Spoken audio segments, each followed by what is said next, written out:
Salamat kapatid na Neville, pagpalain ka. Magandang umaga mga kaibigan. Napakainam nga na makaparito sa umagang ito. At sa tingin ko nga'y para bang ako'y bigla na lang po akong pumasok sa oras ni kapatid na Neville. Nakaupo nga siya doon sa likod, hawak yung kanyang, inaayos niya yung teksto niya. Pagkatapos pumasok ako. Tapos sininap niya yung teksto niya at sabi, "Bueno?" Naalala ko nga rito yung ilang mga taon na ang nakalipas.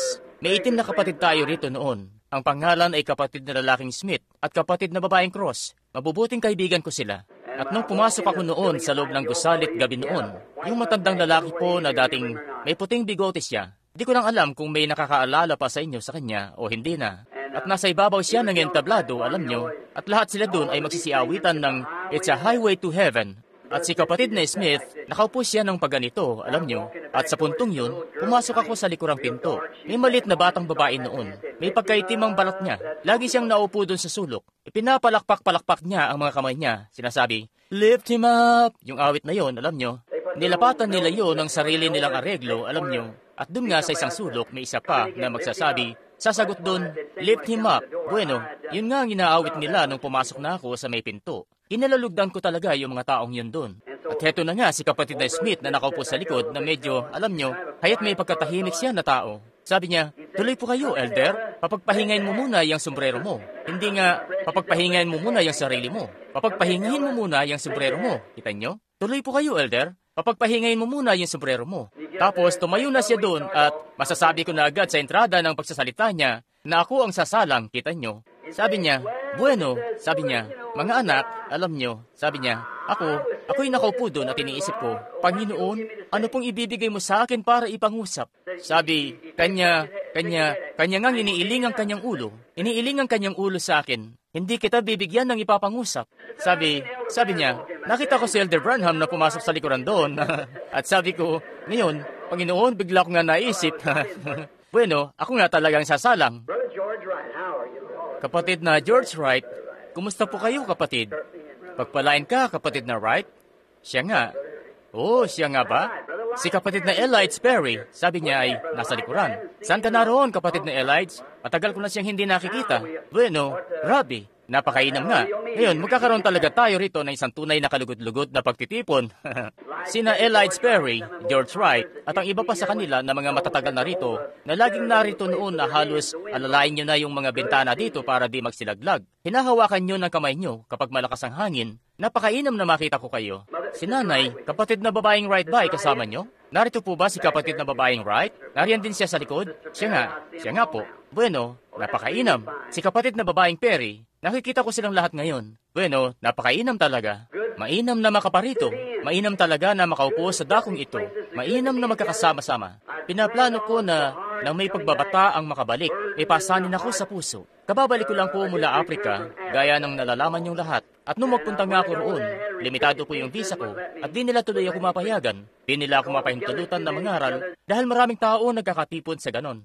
Iniisip nila na magkakaroon ng pag-aalsa sa dakong yun anumang oras at di nga nila ako mapapayagan na mangaral dahil maraming tao nagkakatipon sa ganon. Ang tanging paraan ko lang ay may organisasyon dapat na kinatawan ng gobyerno sa loob mismo ng gobyerno na imbitahan ako nang sa gayon magpapadala na ng kusa ang gobyerno ng militar para proteksyon. Kita nyo, sila dun ay magkakaroon kasi ng pag-aalsa at yun lang naman ang dahilan. Tama lang din naman yon. Kita nyo, sabi ng tao sa gobyerno, nung huling beses na naroon siya, nasa 4 milyong tao nagkakatipon. At sabi niya, ayan nga kita mo, yan kasi ang bagay na pinakahanap-hanap ng komunismo, ang magkaroon ng pag-aalsa. Kaya di ako pwedeng makapangaral. Yung mga tao na nakatayo roon, iwinawagayway nila yung mga kamay nila at umiiyak. Alalahanin mo ang nanay ko. Alalahanin mo naman ang kapatid kong lalaki na matay. Ang aking, naroon sila at nasa likuran ng pangharang, alam nyo, mga pangharang na alambre, at talagang papasamain nun ang damdamin mo. At umuwi na lang ako, at naisip-isip ko, bueno, yung anak kong lalaki, si Joseph na nariyan sa likuran, medyo natigil siya sa pagbabasa ng mga aralin niya. At siya na may pumasa, pero kailangan niya magpatuloy. Di kasi siya nakapagbasa ng maigi. Kaya naisip ko, bueno, kailangan namin sigurong manatili sa bahay ng konting panahon. At sabi ko, kung mananatili kami sa bahay, masisira naman yung bakasyon ng mga bata. Kaya di na namin itinuloy at tinischedule na lang namin siya sa ibang bahagi sa Agosto. At babalik dito ng mga 2-3 linggo. Sabi ko, Sa palagay ko, habang naroon kami, mabuti kayang kunin ko yung pagkakataon at magdaos ng pagtitipon. Ihiramin namin yung bulwagan ng paaralan sa dako rito at magdadaos kami ng isang pagtitipon simula sa A28 hanggang sa A1. Isang pagtitipon sa bulwagan ng paaralan. Gusto kong mangaral patungkol sa paksa ng pagbubuhos ng 7 huling mga mangkok na yon. At tinawagan na namin agad ng maaga-aga at medyo may konting kabiguan kami. Hindi na nila sa amin ipahihiram yung mga paaralan. Marami raw kasi masyadong tao ang magsisipuntahan. Di naman kami makahiram sa ibang dako. At kaya napagpasyahan ko habang narito ako na imbes na hindi natin kayang ipagkasya ang lahat ng mga tao kung atin nga yung iaanon, kaya nga't hindi pa naman ito naianunsyo sa ngayon. Mangyari ring kung ipagkakasya natin ang lahat ng mga dadalo, susubukan nating ipagkasya sila rito sa tabernakulo, di naman natin kayang gawin. Kita nyo? Talaga pong hindi magiging maganda yung 5 araw kung dito. Kaya nung upuan namin yun at pag-usapan kasama ni na kapatid na Neville at kapatid na Wood at sila, napagpasyahan namin na gawin ito. Kung di namin kayang gawin yun, ay sa halip, hahatiin namin yun sa 5 gawain na gaganapin sa A28, A29, A30, A31 at A1. Bueno, sa palagay ko nga, simula sa susunod na linggo, maaari pa tayo magkaroon ng 2 gawain, linggo ng umaga, tapos linggo ng gabi, sa A18. At pagkatapos sa A25, linggo ng umaga at linggo rin ng gabi. Bali 4 na gawain agad yon. Pagkatapos sa A1 ng Agosto, linggo ng umaga at linggo rin ng gabi. Bali 6 na gawain agad yon sa atin. At kaya naman, hindi na magkakaroon ng gaanong siksikan sa mga taong dadalo. At naisip ko po yon. Hindi po ba't sa palagay niyo rin ay mas mabuti yun kaysa sa magsisiksikan ang lahat dito at sikipan talaga at lahat na? Kaya naman, para po sa kanila ay magdadalawang gawain tayo. Papayag naman tayo sa ganun. Pero kailangan lang ng suporta mula sa bawat isa. Para sa 5 gabi po, na diretso, medyo mahihirapan kasi. At gusto ko pong makipag-ugnayan sa mga katiwal at mga matatanda sa iglesia rito habang narito ko. Laganap na kasi ito sa lahat ng dako. Nabubuhay na tayo sa huli mga araw na ito kung saan ang ebanghelyo ay di na itinuturing na una sa lahat kung paano bang dapat itong una sa lahat. Inagaw na nila rito ang karapatan na dapat ay tinataglay nito. Para bang nadamay na ito sa politika at mga bagay-bagay at para nang naging pagkakaisa-isa na. At doon na talaga ito patungo. Dahil ang tanda ng hayop ay darating talaga sa pamamagitan ng pagkakaisa-isa. Alam natin. Kaya kaya't isa kasi yung pagbuboykot. Walang kahit sino ang makabibili o makapagbibili. Maliban sa kanya na may tanda ng hayop. At ngayon, gusto ko pong malaman sa pamamagitan ng mga matatanda sa iglesia, pakiramdam ko'y may espiritual na pangunguna sa akin. Hindi pa ako nakakaranas ng ganitong gutom sa aking puso sa Diyos sa buong buhay ko, kumpara sa nararamdaman ko ngayon. Kita nyo? Kaya't at nagnanais po ako na magtayo ng sarili kong tolda at dalhin ang aking gamit, katulad sa binigay sa akin ng Panginoon na pangitain. At naniniwala po ako na eto na talaga't malapit na ang panahon. At nais ko pong makita habang narito pa ako, kung bakit hindi nga natin maitayo ang naturang tolda. At kaya naman kung hahayo tayo, kagaya na lang ng paghayo dito sa Jeffersonville, sa halip na 1 araw o 2 lang, o 3 o 4 na araw, maaari tayong humayo rito at itayo ang toldang ito. At magkaroon ng 2 o 3 linggo, kita nyo? At wala nang masasabi ang kahit sino patungkol dito. Pwede siguro tayo doon sa palaruan ng baseball o kung di nila tayo payagan doon, may magsasaka rito na papayagan tayo na doon tayo sa isang bukid. Arkilahin natin yung bukid at itatayo natin ito roon. Tapos ang isa pang gagawin na lang natin doon ay magtayo ng magagamit natin na palikuran na nakahiwalay at iba pa. At para po yun sa ikagiginhawa natin at madali naman yun gawin. At pagkatapos, maaari na tayo magsimulang magdaos ng mga gawain natin doon dahil yun ang sinasabi ng pangitain na yun galing sa Panginoon. At sa ganong paraan dapat yun magawa. At nung pagpunta ko rito kahapon at nalaman yung, alam niyo po, iyon. At ako nga po ay naglalakad sa may kalsada at isang butihing kaibigan ko ang naglalakad din doon. Ang sabi, "Kumusta, Billy?" Tiningnan ko siya at puti na parang niebe na ang buhok niya. May kalakihan na rin yung tiyan. At kasing edad ko po yung lalaki. Dati-rati nakakasama ko siya sa takbuhan noong araw. Gwapo't batang-bata pang lalaki noon. Nung bata pa ako, medyo kakaiba nga yung pakiramdam ko. Yung maliit kong anak na lalaki, si Joseph, sabi, "Bakit ka nalungkot, Daddy?" Oo, sabi ko, "Di ko maipaliwanag sa iyo, Joseph. Kita mo, di ko masabi sa iyo." At tinitingnan ko nga ngayon sina Elites Perry dyan sa may likuran at si Ginang Perry. Parang kahapon lang, nung mag-asawang ito ay itim pa ang buhok nila. Nakatira sila sa kasunod lang na pinto sa akin nung buhay pa sa amin yung lumang bangka na yon na Wahoo at sa ilog nga ay nagpupunta kami at nangingisda buong magdamag. Ngayong nakikita ko sila na kapwa maputi na ang buhok, alam nyo, isa lamang po ang ipinapahiwatig nun. Kaya na yung bumubulong-bulong na yon. Kunti na lang ang panahon mong nalalabi. Kita nyo? Kaya naman, inahangad ko na ang bawat araw ng buhay ko'y may bilang sa Kanya. Itong nalalabi ko, anuman po itong panahon na natitira sa akin, hinahangad kong ngang gugulin ito sa isang dako na ginagawa ang isang bagay. Ito may pagtayo sa panulukan ng lansangan, pinapatotoo ang kalwalhatian at karangalan ng Diyos. At nandito po ako. Nandito po ako para sa layunin na yan. At may lihim na dako po ako rito sa Greens Mill, Indiana. Di po ito isang siyudad, ayan nga. Isa po itong ilang. At may mga taong umangkin na doon sa lugar. At di ka na nila papayagang umapak man lang doon sa dakong yun.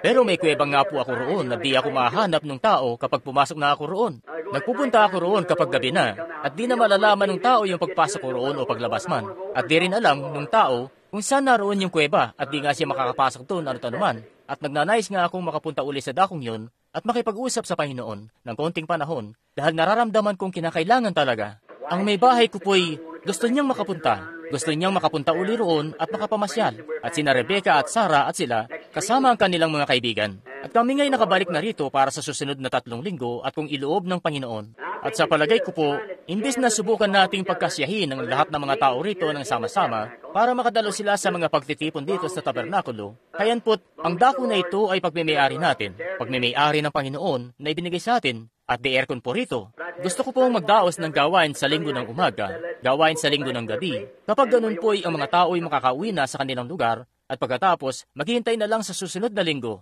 Sa tingin ko po ay hindi ko kayang talakayin at ipahayag ng husto ang pagbubuhos ng huling mga mangkok na yon. Dahil ang mga ito ay may tunay na dakilang mensahe na nakapaloob. Pero magagawa kong makapanalangin para sa mga may sakit at gawin ang ilang mga bagay na ako nga'y may mga mensahe rin na ipagkakaloob sa akin ng Panginoon para sa iglesia. Sa buong sanlinggong ito, magpupunta po ako sa may ilang sa isang dako at mag-aaral. Babalik sa linggo ng umaga, magdadaos ng pagtitipon sa linggo ng umaga, kagaya nito, at isang pagtitipon din sa linggo ng gabi. Ang ating pong kinalulugur at butihing pastor na si kapatid na Neville po, tinanong ko siya kung kalulugdan pa niya yon. Makukuha kasi ang lahat ng mga gawain niya sa kanya, pero siya nga'y may higit na kagalakan na ipaubaya yon para sa layuning ito. Ako lang po ay si kapatid na Caps, siya nga'y sa palagay ko, dinapuan din siya ng sinat, ayan nga, at napansin ko nga na humayo po siya, at maging si kapatid na Humes, at ang Panginoon ay tinalaga si kapatid naman sa dakong ito para mga siwa, at dito nga sa dakong ito. Alam nyo, hindi po ba't kahanga-hanga talaga ang pagsasagawa ng Diyos sa mga bagay-bagay? Sa tuwina nga'y palagi niyang isinasaayos ang lahat ng mga bagay sa tama talaga nitong tiyempo. Nito nga pagdating ko rito, narinig ko yung nangangaral. Ang sabi ko, parang hindi yun sa palagay ko, si kapatid na Caps po. Nagpunta siya ng Tucson at sa tingin ko'y nabigla siya ng konti dahil pumalo sa 110 ang temperatura doon. Hindi niya natiis yung ganong init, kaya umalis siya agad, siya at si kapatid na Humes, at nagpunta ng Phoenix. Ayan nga po't 115 hanggang 16, 18 ang temperatura sa dakong yun. Masalimuot pa nga rin, kaya sa palagay ko, nagpunta siya ng Texas pagkatapos nun. Siya nga'y naghahanap ng lugar na mapupuntahan. Pero hindi mo nga nanaisin na magpunta sa Arizona kapag ganitong panahon ng taon. Sinasabi ko nga po sa inyo, 140 ang temperatura nung isang araw, nung Biyernes, 140 ang temperatura sa Parker, at doon nga si kapatid na Craig na dumadalo rito sa iglesia nakatira. At makakapagbiyak ka nga doon ng itlog at mapriprito agad yun bago pa man lumapag sa lupa. Kung ikaw nga'y dudura, hayat matutuyo agad. Talagang walang kahit anong halumigmig o kahit ano. Talagang parang painit ang hurno kapag ganitong panahon ng taon. Pero kapag Nobyembre naman, Disyembre at Enero, maganda po. Pero kapag bandang Marso at Abril na, siguraduhin mo lang na nakaalis kayo mula roon kung ayaw niyong main-in. At ayan nga po si kapatid na Caps at sila na mangyaring nagpunta nung mga panahong yun na sa palagay ko kaya sila umalis. Ayan nga't marahil ginawa talaga yun ng Diyos para sa isang layunin. Nananampalataya nga po ako na itinatatag ng Diyos ang lakad ng matutuwid kahit na minsan ay tila ba napakahirap. Kagaya nga nung minsan, isang araw, sa biyaheng yun sa Afrika, nakakatiyak na ako'y kumikilos sa kalooban ng Diyos. Dahil, nung nakaraang taon, nandun po ako sa Timog, nagdadaos ng ilang sunod-sunod na mga pagtitipon, at sila, naisip ko, mula sa organisasyon doon, sabi, pwede kang pumunta sa pamamagitan ng Christian businessmen, pero ayaw namin na meron kaming kinalaman tungkol dyan. Bueno, ayaw ko namang isuplong yung mga kalalakihan yun sa sitwasyong yun, na alam nyo, magkaaway-away sila. Gusto ko, Gusto ko na maganda ang pakikitungo nila sa isa't isa. Kaya ang sabi ko na lang, bueno, sinulatan ko sila ng isang liham. Sabi ko, alalahanin niyo, makailang taon na rin ang lumipas na sinusubukan kong makabalik sa Afrika uli dahil nararamdaman kong ang pagmiministeryo ko sa Afrika ay di pa tapos. Bakit nga ako magpupunta ng Afrika? Kung may 6 ako rito, 7 lungsod dito mismo sa Estados Unidos na may paanyaya, kita nyo? Dito lang mismo, ni hindi nga lalabas ng Canada, Mexico, o iba pang lugar na yan. Bakit ko na naisin na makapunta doon? Pero ito nga isang bagay na nakalagay sa loob ng aking puso na hinahatak ako sa Afrika. Doon, ang mga tao nga roon, haya't may kung ano pong bagay sa kanila na kinalulugdan ko. At gusto ko ngang magpunta roon para sa mga kapatid na itim lamang doon. At may kung ano ngang bagay lang sa marami sa kanila roon, sa mga pinuno nila doon, na sa tingin nila'y di raw dapat ako magpunta. Gusto ko pong magpunta para sa mga kaibigan nating itim doon. Doon ako tinatawag ng Panginoon. At ngayon, sila nga'y matindi talaga ang pangangailangan. Marami sa mga tao roon, yung mga puti po, maaari silang magpadoktor at lahat na. Pero sila na mga mahihirap na katutubo na nakatira sa dakong yun, kaya't halos bulukin sila ng sakit nila. Sa palagay ko, sila yung tatanggap at tatanggap talaga rito. Sila po talaga. May kung anong bagay doon. Kapag humantong ka na kasi sa isang dako, na napakatalino mo na talaga't alam mo na ang lahat ng bagay, kaya't wala ngang magagawa sa iyo ang Diyos. Pero kapag humantong ka sa isang dako na handang-handa ka talagang makinig at matuto, mangyari ngang yan na ang oras ng Diyos na makakilos papasok at makipag-usap sa iyo. At kaya sinulatan ko sila ng liham pabalik at sinabi ko sa kanila. At sabi ko nga, alalahanin nyo sa araw ng paghatol, yung mga buto-butong kamay na yan ay uunat sa inyo mula sa usok at susumpain kayo. Ang mga dugo nila ay pananagutan nyo. Hindi ako, dahil sinusubukan ko na ngang magsa10 taon na makabalik. Pagkatapos, nung maihulog ko na yung liham, bumaling ako. May kung anong bagay na nagsabi sa akin, makipagkita ka kay Sidney Jackson, pumunta ka sa pamamagitan ng isang pangangasong lakad. At sa mga sandali ring yun, nangusap ang Panginoon kay Sidney Jackson, ang sabi, leon na may dilaw na buhok sa palibot ng mukha, camping ni kapatid na Branham, turban, malaking pagtitipon. Bueno, naparito siya at nakapangusap siya rito sa inyo. Siya nga po pala, aming binautismuhan. Siya nga'y mariin na di sumasang-ayon sa pagbabautismo ito sa pangalan ni Jesus Kristo. At yung asawa nga niyang babae mas matindi po sa kanya, talagang tinatalikuran niya ito. Inyong sinasabi ko nga sa inyo, wala pa akong nakikita na mas tataos ang puso kaysa sa mga taong ito. Nagawa nga nilang ang halos 150 maministro sa dakong yun ay mabautismuhan sa pangalan ni Jesus Kristo at pinagniningas nga nila ng gusto ang buong bansa doon. Ang mensahe nga'y talaga namang lumalaganap ng husto sa Afrika sa lahat ng dako. May mga piloto at mga kilalang tao ang nagsisilapit para mabautismuhan sa pangalan ni Jesus Kristo. At kaya naman ako, eto nga, nung naghahanda na ako magpunta sa dakong yun, sinasabi ko nga sa inyo na wala pa akong nararanasan ng matinding aberya sa buong buhay ko na makapunta sa dakong yun. At pagkatapos, sa pinakahuling minuto mismo, na pupunta roon, kaya't itinatak sa bisa ko, hindi pwede magdaos ng anumang uri ng gawain pang relihiyon. Maaari lamang pumunta para mangaso. Bueno, hayan nga't, di nga naging maganda. Pero sabi ko nga, hindi ko alintana ano man ang gawin ng Diablo. Hindi ko pwedeng igarantiya yung sinabi ni kapatid na Jackson na leon na may dilaw na buhok sa palibot ng mukha at maging ito, iyon o iba pa. Hindi ko pwedeng igarantiya. Pero nalalaman ko na sinabihan ako ng Diyos na makipagkita kay Sidney Jackson at sumama sa pangangaso. At sabi ko, magpupunta ako. At isang beses nga doon, kaya't yun ang naging isa sa pinakamagandang lakad na napuntahan ko. Nalaman ko nga kung ano ang naging problema. Ngayon, sa palagay ko, sa darating na Oktubre, kung loobin ng Panginoon, makakabalik na ako roon at makakapagdaos na ng pagtitipon at lahat na. Buo na ang suporta roon at lahat na, kita nyo, sa Afrika ngayon. Natuntun ko mismo yung pinakaugat noon. At nakita ko kung saan ang naging problema, kung anong naging dahilan. Dito nga sa dakong ito, may susulat. Tapos, heto naman ang isa na ganito ang sasabihin. At lahat doon ay may kung ano pong bagay na gustong sabihin. At ganito raw talaga yon, sabi ng isa doon. Ang pinakamainam ng paraan ay magpunta mismo doon, ikaw mismo. At nalaman ko nga kung saan ang naging problema at kung ano bang naging dahilan. At dahil pala yon sa napakaraming bilang ng mga tao na nagtitipon-tipon sa isang lugar, hindi pala gusto ng gobyerno na ako lang mismo ang gumawa nun. Ngayon, kung ang Christian businessman po o anumang organisasyon na magpapasok sa amin doon, ang gobyerno nga'y magkukusang dahil yung organisasyon ay kinakatawan sa gobyerno, kaya magpapadala ng militar para proteksyon. Kahit may 55 lalaki man mula sa isang denominasyon, 25 sa isa na naman, hindi pa rin sila papayag. Kinakailangan kasing pinakapinuno talaga ng organisasyon na yon. At ang Christian businessman po ay isang organisasyon na di-sectarian na kumakatawan sa lahat ng mga kaiglesiyahan. Si Dr. Simon po, na pinakapinuno nila sa dakong yun, isang mabuting Ginoo talaga. Nakatagpo ko siya at nakipag-usap ako sa kanya, at sila ang mga ngasiwa sa mga pagtitipon, at ang lahat ng iba pa doon na mga iglesia ay magsisidalo ng sama-sama, kita nyo? At sa palagay ko nga'y magkakaroon tayo ng pinakamainam na mga pagtitipon na may sasagawa sa Afrika. Pero ito po talaga ang pinakapunto ko rito. Kapag alam mo na ang iyong sinusubukang gawin ay tama, ang unang bagay dapat ay, kung may pangunguna ka riyan na gawin ang isang bagay, mamarapatin mo dapat na tingnan ito sa salita at tingnan kung ito nga'y tumutugma sa salita at sa ganyan nga'y walang anumang bagay ang makapipigil sa iyo. Di ko alintana gaano mang karaming ruweda ang iahambalang ng diablo sa daraanan. Umusad ka lang na pinangingibabawan mo ang mga hadlang na ito. Nabanggit ko sa may bahay ko at nabanggit ko kay kapatid na Wood noong pagdating ko rito at sa ibang mga kaibigan na nakatagpo ko kahapon. Gumugol ako rito ng halos 5 taon na hindi ko alam kung ano bang dapat kong gawin. Talaga pong nakakakaba. Kita nyo, yung mismong revival sa mga kaiglesiyahan ay namatay. Alam nga yan ng lahat. Nararamdaman nyo yan maski dito sa tabernakulo. Nararamdaman nyo yan sa lahat ng dako. May kung anong mabigat na patay na pakiramdam. May kung anong bagay na di talaga tama. Dahil yung kasigasigan ng revival ay nawala na sa mga tao.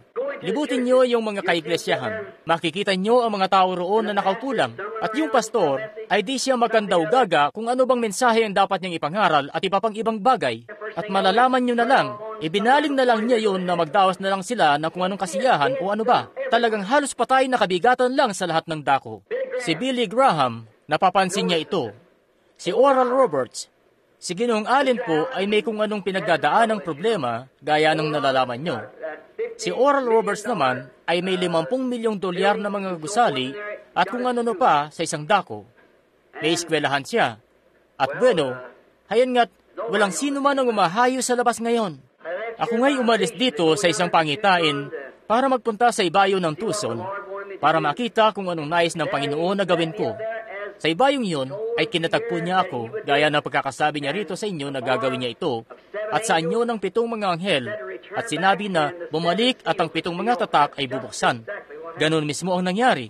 Kanyang sinabi, isang araw kay kapatid na Wood na magpunta siya sa dakong yun. Nagpunta kami sa parehong lugar at naghagis ng bato. Bumulong yun pababa. Sabi niya, sa loob ng isang araw at gabi, parang nakalimutan ko lang po ang eksaktong mga salita, iyong masasaksihan ng kalwalhatian ng Diyos. At nung sumunod na araw, isang ipo-ipo ang bumaba mula sa kalangitan. At alam na natin kung anong kwento tungkol sa kung anong nangyari.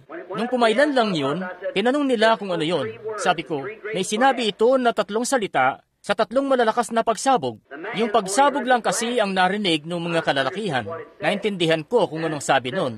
At ang sabi, paghatol, tatama, baybay kanluran. 2 araw matapos yon, ang Alaska ay halos lumubog na. Talagang malalakas na pagsabog, mga paglindol at lahat na. Tingnan nyo na lang po sila araw-araw. Mga paglindol na talagang yumuyugyog sa lahat ng dako. Yung huli ko pong pagtitipon, yung huling pagtitipon na idinaos ko, ito po ang magiging pinakauna kong mensahe sa katunayan na ipinangangaral ko mula noon. Nangangaral ako noon sa Los Angeles, sa Biltmore Auditorium. At nangungusap ako noon tungkol sa isang lalaki na pumipili para sa sarili niya ng babaeng mapapangasawa. Marahil nakakuha na kayo ng tape nito. Ito'y, sabi ko, ito nga'y pagpapaninag lang ng kanyang katangian at kanyang mga ambisyon. Na kung ang isang lalaki ay kukuha ng isang babae, kukunin niya ang isang dalaga at para maging asawa niya. Kung siya'y kukuha, alam nyo, na isang modernong babae na isang pangkaraniwang reketa, haya't ipinapakita lang niya na siya, kung ang pakakasalan niya ay isang beauty queen o sex queen, anuman dyan, ipinapakita lang niya ng kanyang kung ano talaga ang nasa loob ng lalaking yon.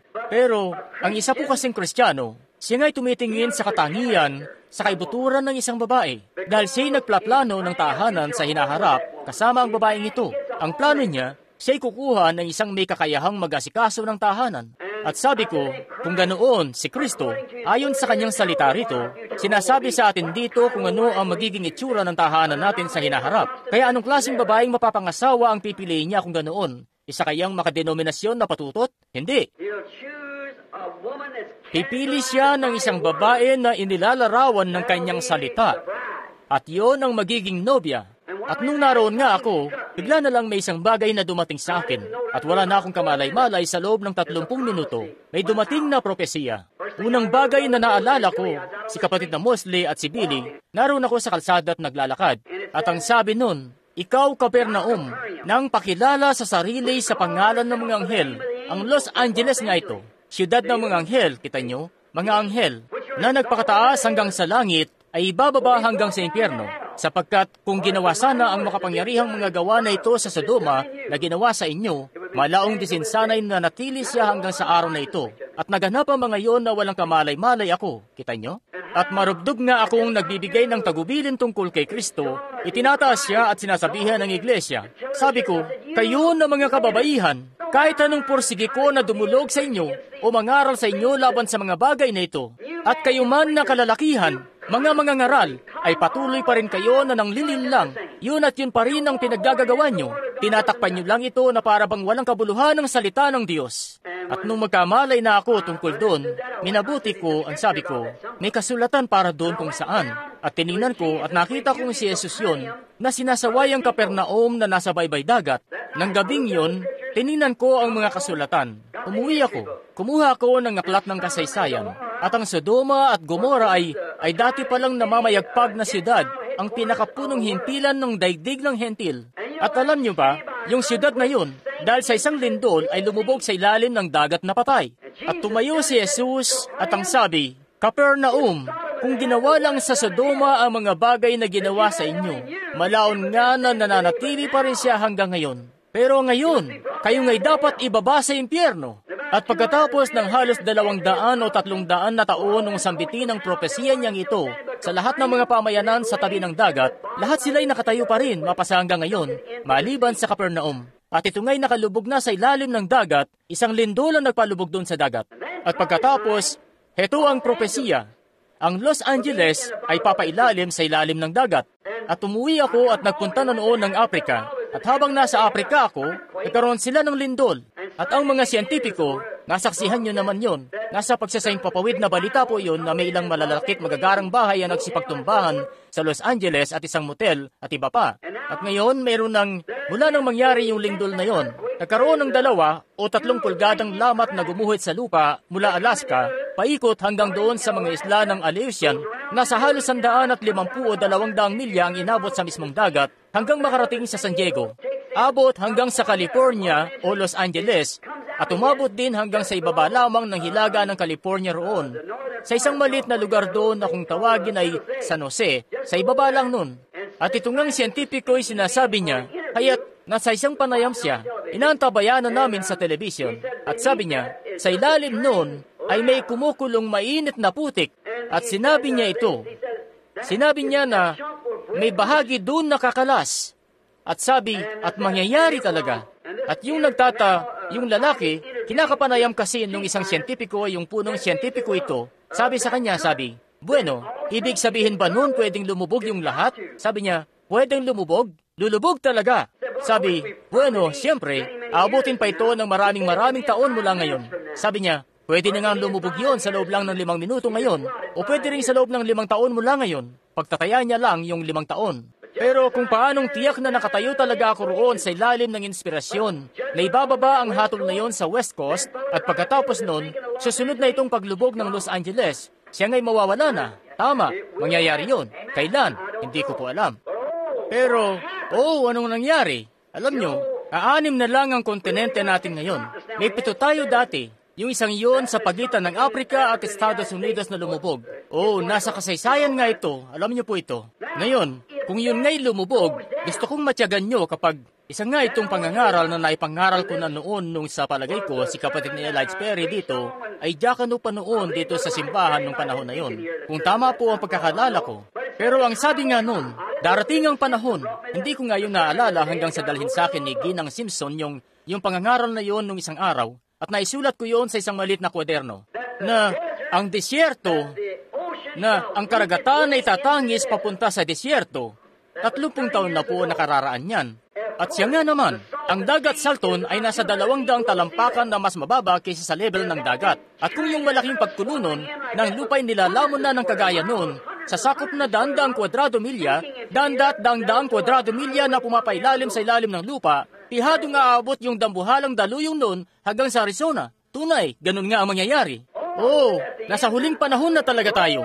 Maluwalhating oras ang pagpapakita ng Panginoong Yesus. Kanyang sinabi, lilindol sa iba't ibang dako, panahon ng kagulanihanan, may kasalatan sa pagitan ng mga bansa, magsisipang lupaypay ang puso ng mga tao sa takot. Sabi, na kapag nangyayari na ang mga bagay na ito, itaas ninyo ang inyong ulo, ang pagkatubos ninyo ay nalalapit na. Oh, grabe. Mga bansa'y nagkakasira, Israel ay nagigising, mga tanda na inihula ng mga propeta, mga araw ng hentil ay bilang na, punong-puno ng pagkabalisa, magbalik na o mga nangalat, magbalik na. Siguraduhin yung gagawin nyo yan. Ang araw ng pagkatubos ay malapit na, puso ng mga tao ay lupaypay sa takot, tiyaking puspos kayo ng Espiritu ng Diyos, na inyong mga ilaw ay pinag-ilaw, tumingala, ang inyong pagkatubos ay malapit na. Tama yun. Mga bulaang propeta ay sinungaling, katotohanan ng Diyos itinatanggi na si Jesus Kristo ay ang Diyos nga natin. Nakita niyo ba yung litratong iyon ng isang araw? Kung paanong itinabingi niya yung litrato ng patagilid at yung mismo litratong iyon ng 7 anghel na iyon na pumapailan lang. Itabingi niyo yon ng patagilid sa kanan at naroon ang mukha ng Panginoong Yesus na nakatingin pababa sa lupa muli. Naalala niyo po ba nung mangaral ako minsan tungkol sa ang 7 kapanahunan ng iglesia? Hindi ko nga maunawaan kung bakit si Jesus ay nakatayo roon na may puti sa ibabaw ng kanyang ulo. Isa kasi siyang binatang lalaki. Tinugaygay ko yon sa Biblia, ang sabi doon, dumulog siya roon sa isa na matanda sa mga araw, nang kanyang buhok ay maputing parang lana. Si Jesus Kristo ay 33 at kalahating taon nung ipako siya sa krus. Tinawagan ko si kapatid na Jack Moore, isang teologo. Sabi niya, "Oh, kapatid na Branham, si Jesus kasi nasa maluwalhating yugto na riyan." Sabi, pagkatapos ng kanyang pagkamatay, pagkalibing at pagkabuhay na maguli, naging ganoon siya. Yun nga'y napakainang pakinggan para sa isang teologo, pero wala nga yung naging dating. Di nun natumbok yung pinakapunto. Umakyat na ako roon at sinimulan ko na yung unang kapanahunan ng iglesia. Doon nga'y inihayag yun ng Espiritu Santo. Ngayon, nariyan nga yan sa inyong mga kapanahunan ng iglesia. Sa palagay ko'y malapit na nilang ilabas yung mga aklat sa madaling panahon ngayon ng buot detalyado. At ipinapakita nga doon na si Jesus ay isang hukom. Ayan nga yung puting peluka na isinusuot-suot nila nung araw. Sila'y naglalagay ng peluka at isinusuot nila yon bilang hukom. At sa Inglaterra nga ay ginagawa pa rin nila yan hanggang ngayon kapag ikaw ay may napakataas na kapamahalaan. At kung yan nga'y itatabingin nyo rito ng patagilid sa litrato, ayan nga siya, yung itim niyang buhok, makikita nyo yon sa gilid ng kanyang balbas. At yung puting peluka ay nakasuot. Siya ang pinakasukdulan sa lahat ng kapamahalaan. Siya ang pinakamataas na kapamahalaan. Maging ang Diyos ay sinabi niya yon mismo. Ito ang sinisinta kong anak. Siya inyong pakinggan. Ayan nga siya roon. Kasama ang mga anghel na yon. Ang mensahe, itong 7 pagbubukas ng 7 tatak na yon na naghayag sa binhi ng serpiente at lahat ng mga bagay na ito rito. At ipinapakita nga riyan na ito ay ang mismong talukbong niya. Ang mismong pinakamataas na kapamahalaan niya. Siya ang pinakamataas at siya'y nakasuot ng peluka o natatalukbungan. Sinabi ng Biblia na nagpalit siya ng mukha niya o nagpalit siya ng sarili niya. Enmorphe. Galing ang salitang ito sa salitang Griego na enmorphe, nang ibig sabihin ay isang Griegong aktor na iba't ibang bahagi ang ginagampanan. Ngayon, itong isang ito ang ginagampanan niya, sa kasunod naman na yugto, iba na naman siya. Siya ay Diyos Ama sa isang yugto, Diyos Anak sa isa na namang yugto, at pagkatapos, Diyos Espiritu Santo sa yugto namang ito. Kita nyo? Ayan nga siya. Ang kanyang salita ay nananatiling pinakamataas. Nabubuhay na tayo sa huling mga araw. Kagagaling ko nga lang ng Afrika noong isang araw. Ako nga'y medyo pagod. Kita nyo, gabi kasi ang oras doon ngayon. At kinakailangan mong makabalik ulit sa dating oras. At heto't bumalik na ako sa dating oras. Bumalik ako uli. Napakainam po ng naging lakad namin doon. Lakad sa pangangaso. Isa sa pinakamainam na napuntahan ko sa buong buhay ko. Kaya nga't, si Billy ay may mga naiuwing litrato. Marahil kapag may oras siya, ay ipapaskil niya ito sa kung saan. At ipapakita sa inyo ang naging lakad. Nagkaroon po ako ng isang panaginip. Lagi nga akong nananaginip na nasa public service company po raw ako uli. Ganun na nga po. Mangyari nga ang iniisip ko. Iniisip ko na baka pwede akong lumiban sa trabaho. Naisip ko, pinapayagan naman nila ako. At naisip ko na ang gagawin ko. Imbes na magpunta at magpatrol sa mga kawad o mangolekta ng bayarin o anumang bagay na dapat kong gawin, ang sabi ko, bueno, sarili ko ang boss ko ngayon. Nagpunta ako para lumangoy. At nagpunta na ako at hinubad ko ang aking ito pong mga damit na ito at nagsuot ng damit pang langoy. Mag-isa lang po ako at naisip ko, naku, di naman yata tama ito. Ang kumpanya kasi, umaga ngayon. Binabayaran ako ng kumpanya para sa oras na ito. Naisip ko, parang kakaiba yata. At pagkatapos naisip ko, bueno, yung pera na nakolekta ko sa daan. Pinagsabay ko kasi yung pagpapatrol at pangungulekta sa daan. At kaya ang sabi ko, bueno, yung pera na nakolekta ko, di ko sinasadya na sa pagliliwaliw ko sa dakong ito rito, naiwala ko tuloy yung lahat ng mga resibo ko at yung pera nila at pera ko ay napaghalo ko. Ngayon, paano ko malalaman kung sino-sino na ang nagsipagbayad? Naisip ko, dahil kasi sa di ko ito masyadong binigyan ng pansin. Naisip ko, hindi naman tama ito. Isang bagay na lang ang dapat kong gawin. Ang bumalik nga sa aking superintendent at sabihin sa kanya, kay Don Willis po. Sabi ko, Don, naiwala ko yung mga resibo, kaya heto ang lahat ng pera sa akin at heto rin ang kanilang pera.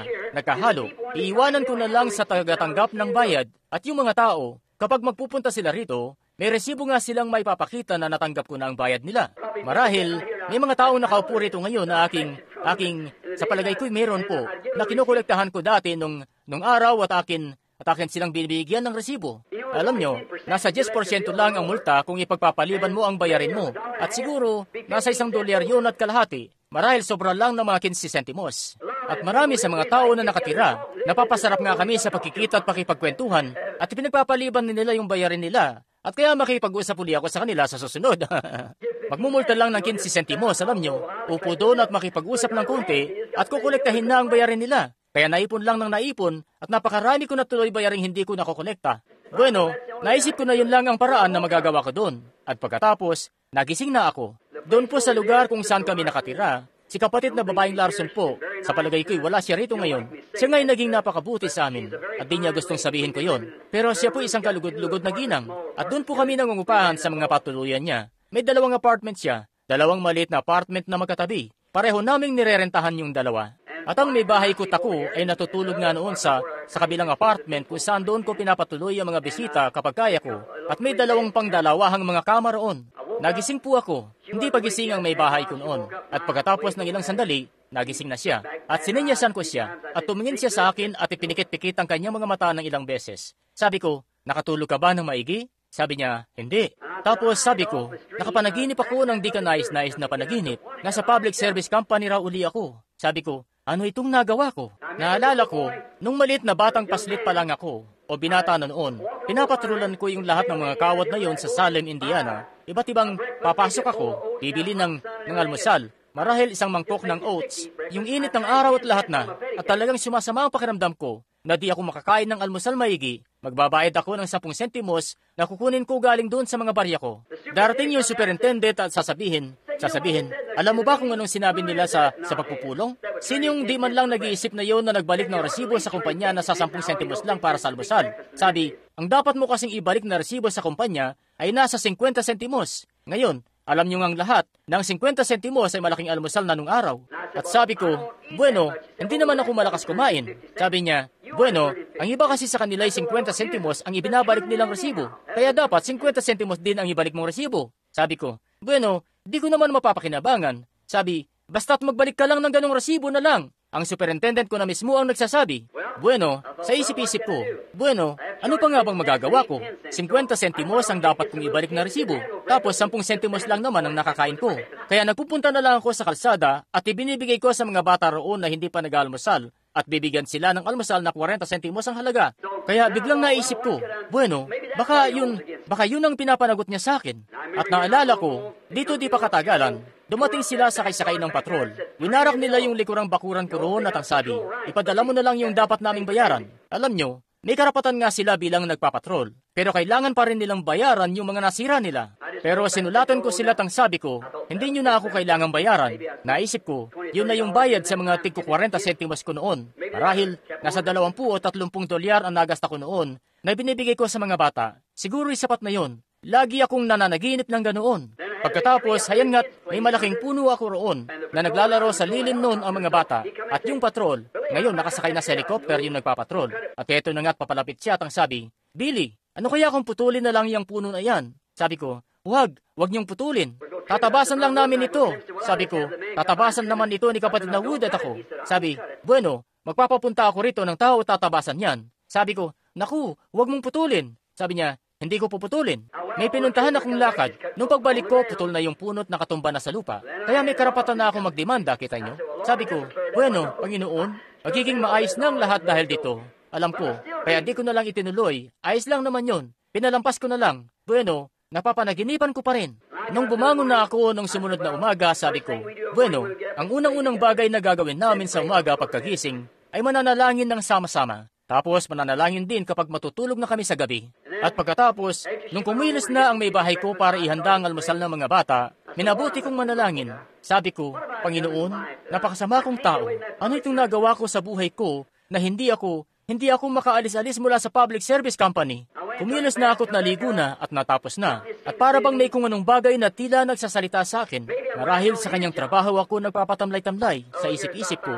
Heto nga't maglilimang taon na rin akong walang ginagawa. Hinihintay lang siya lagi. Kaya't nakatayo ako riyan nung isang araw. Tinayuan nila kami ng bagong bahay sa dakong yon. At sumadya nga roon si kapatid na Mosley. Ikinukwento niya yon. Sabi ko, yan nga isang munting kaloob galing sa aking ama. At bigla na lang siyang umiyak. Sabi ko, kita mo, ang sabi niya, kung iiwan niyo ang inyong mga tahanan, pamamahay, lupain, mga ama, mga ina, pagkakalooban ko kayo ng mga tahanan, lupain, mga ama, mga ina, at makasandang ulit sa buhay na ito at sa walang hanggang buhay na parating. Sabi ko, kita mo, kailangan kong iwanan ng tabernakulo na minahal ko ng gusto. Yun ngang tahanan ko roon na ipinagkaloob sa akin ng Panginoon. Kailangan kong iwanan. Pinagkalooban niya ako ng isang ito rito. Sabi ko, siya nga'y kahanga-hanga talaga, kita mo? At bigla na lang siyang umiyak.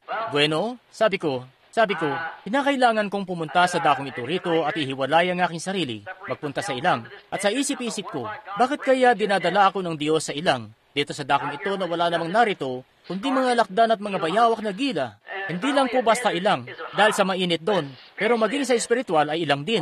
Oh, naku, ni walang espiritual na buhay doon sa mga kaiglesiyahan. Kinakalaban nila. Naku, wala pa nga kayong nakikitang tulad noon sa buong buhay nyo. Ni walang simbahan doon na pwede nating puntahan o anuman. At pagkatapos, ayan ding, yung mga tao ay halos magkandamatay na sa espiritual. Napansin ko yon sa mga tao na nanggaling sa dakong yon. Nakikita ko yung naging diferensya sa kanila. Minamatyagan ko. At kapag mananatili ka naman sa ilalim ng Espiritu ng Diyos, haya't ang buhay mo'y magiging kaluguran, kagiliwan, gaya ng tubig na nagpapasibol sa mga damo at malalambot na mga bulaklak na ito. Kung itong mga damong ito ay naroon sa Arizona, hindi nga magsisitubo. Itong mga punong ito ay magiging cactus. Yung mga dahon nila'y matutuyo at magiging madikit na matinik. Yan ang mangyayari kung magiging tuyo kayo sa iglesia. Ang bawat isa ay magiging tinik sa isa't isa, alam nyo na. At kita nyo, kinakailangan nyo ng banayad na mga tubig galing sa ulan para papaging banayad kayo at magusbong ng mga dahon at lilim para sa mga manlalakbay na magsisidaan. At kaya heto na nga't may kung anong bagay na nagsalita sa akin. Marahil sa trabaho ng Diyos ka nagpapaliban. Kaya nanalangin ako para sa isang pangitain. At binigyan nga ako ni Meda nito lang ng bagong Biblia at si kapatid na Brown mula rito sa Ohio, binigyan din niya ako ng bagong Biblia. Kapwa nila ako binigyan ng parehong panahon nung Pasko. Nagpunta ako at kinuha ko yung isa sa mga bago kong Biblia. Sabi ko, Panginoon, nung mga panahong sinauna, may Urim at Tumim ka. Ngayon pakinggan niyo po itong maigi. Hayaan niyong sabihin ko ito. Kaya't hindi dahil sa itinitape nilang gawain ito ang dahilan kung bakit tinihiling ko. Sinasabi ko ito. Hayaan niyong sabihin ko ito. Huwag niyo pong pabayaan yon. Hindi ito magandang bagay. Pero sinabi ko nga, Panginoon, nung araw po, kapag ang isang mapapanaginipin ay nanaginip ng isang panaginip, eto ngang idinudulog nila yon sa Urim at Tumim, at sinasaysay yun doon. At kung ang Urim at Tumim ay magpapaaninag ng liwanag, isang sobrenatural na liwanag, ang panaginip ay totoo. Sabi ko, pero yung pagkasaserdote at yung Urim at Tumim na yon ay lumipas na. Ang Biblia mo ang Urim at Tumim na ngayon. Panginoon, naway di ko na po ito gawin pang muli, pero hinihiling ko po sa iyo at idinadalangin sa iyo na bigyan ako ng pangitain. Mangusap ka sa akin kung bakit patuloy kong napapanaginipan ang mga panaginip na ito at ano po ba ang aking nagawa. Kung may naagrabyado ba ako, kung may bagay ba akong nagawa sa isang tao sa mundo, iyo pong ipaalam sa akin. Ako po'y pupunta at itutuwid ito. Kung may pagkakautang ako sa public service company, kung may bagay akong pagkakamali na nagawa sa kanila o kung sino mang tao, kung may bagay akong nagawa na mali sa iyo pong ipaalam sa akin, nais ko itong maituwid. Ituwid nyo na agad ngayon. Huwag na kayo maghintay ng sa susunod na lang. Pakahuli na kasi ang lahat. Kumilos na kayo agad ngayon. Tapos sabi ko, tunay, may isang bagay dito sa salita ng Diyos mula Genesis hanggang Apokalipsis. May tauhan dito na kinaugnay mo na naroon din sa ganitong sitwasyon at ito ang nais kong mapag-alaman. Kung may sino man na nakagawa ng isang bagay at iyo siyang pinaaalalahanan tungkol doon, hayan nga't itulot mo na may buklat ko yon sa dakong iyon ng Biblia. At kung mayroon mang isa, anuman yung nagawa nila, may sandik ko lamang doon ang sitwasyon ko. Yun pong bagay na nagawa kong mali o anuman na nilalayan mo sana na aking gawin o kung hindi ko nagawa, iyong itulot na makita ko yon sa isang tauhan dito sa Biblia na katulad nun. Tapos ipinikit ko ang mga mata ko, hinayaan ko lang na mabuklat yung Biblia. Ipinatong ko lang yung daliri ko sa kasulatan. Genesis 24:7. Si Eliezer, ang tapat na lingkod ni Abraham, ang huwaran na lingkod sa Biblia na ipinadala para maghanap ng nobya para kay Isaac. May gumapang na lamig sa buong katawan ko. Tamang-tama, yun yung aking sakto talaga sa natitira ko pang mensahe ko na kunin ng nobya. Ang sabi niya, manumpa ka na hindi ka kukuha ng nobya sa kanila, bagkus magpunta ka sa sarili kong kamag-anakan. Sabi niya, papaano kung sakaling di ibigin ng babae na sumama sa akin? Sabi, kung ganoon, ay malaya ka na sa panunumpang ito. Sabi niya, at ang Diyos ng langit ay magsusugo sa harapan mo ng anghel niya para gabayan ka.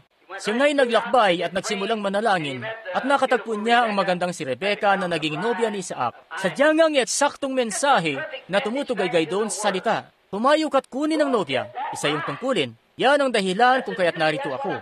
Yan ang sinisikap kong gampanan. Ang tawagin palabas ang nobya. Naalala niyo ba yung California noon? Yung paunang pangungusap ng nobya. Paunang pagpapakita na dumating sa akin dito. Kung papaanong yung nobya ay nagpakitang una at nakita siya na dumaan. Pagkatapos, heto nang dumarating sina Binibining Amerika, Binibining Asya at lahat. Oo, talaga namang di kaaya-ayang tingnan. At pagkatapos, duman uli yung siya ring nobya kanina.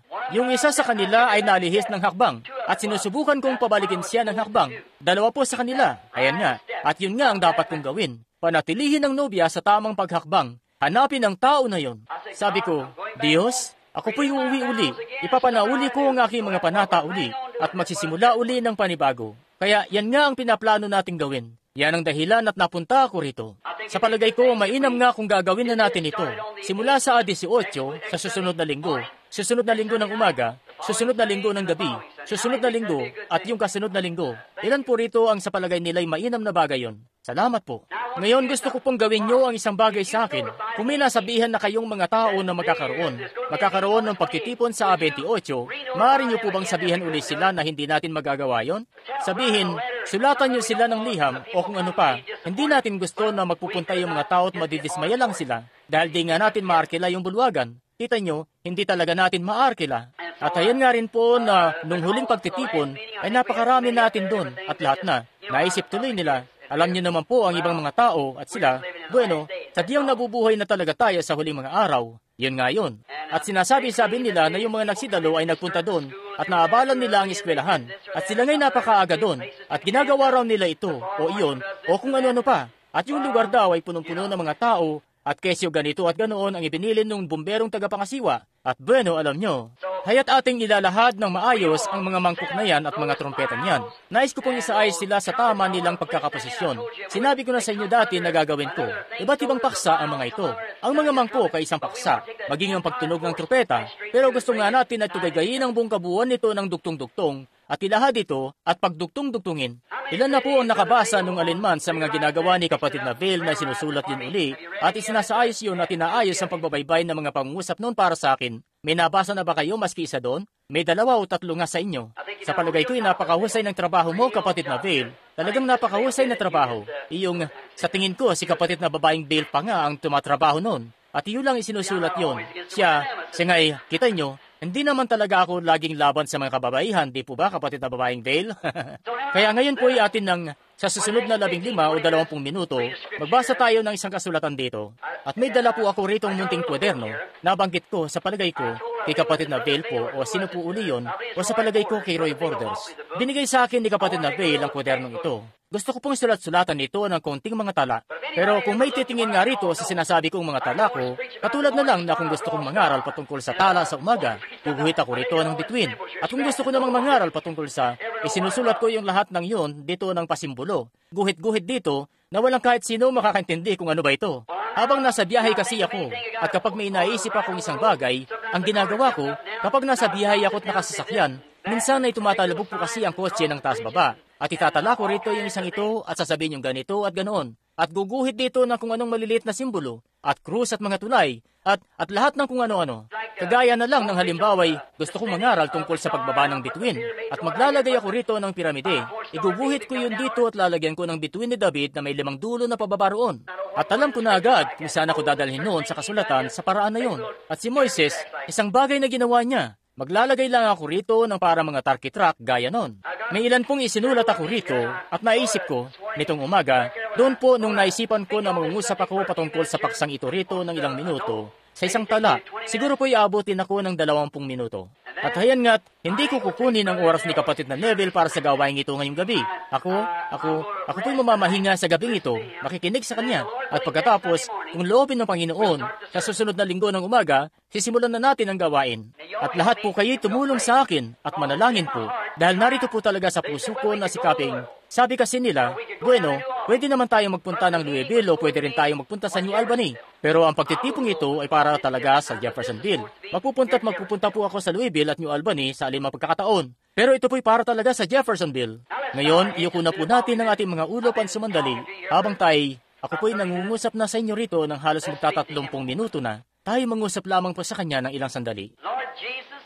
Panginoong Yesus, kami po'y tunay ngang mga pinagpalang mga tao. Lampas sa aming iniisip, lampas sa aming inaakala.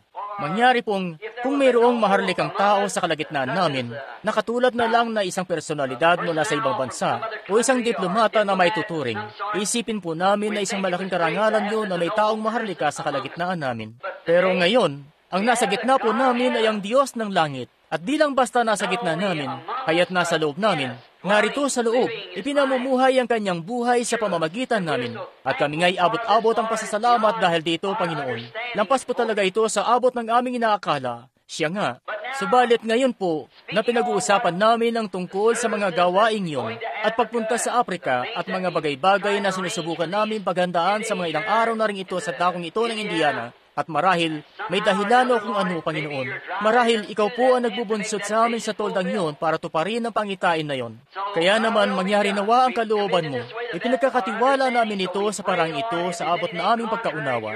Kaya dalangin namin, Panginoon, kung may anumang bagay na salungat sa iyong kalooban, iyo pong ipaalam ito sa amin, nang sa gayon malaman namin at gawin ang sakdal mong kalooban. Ngayon, iyo po kaming pagpalain sa susunod na ilang mga minutong ito.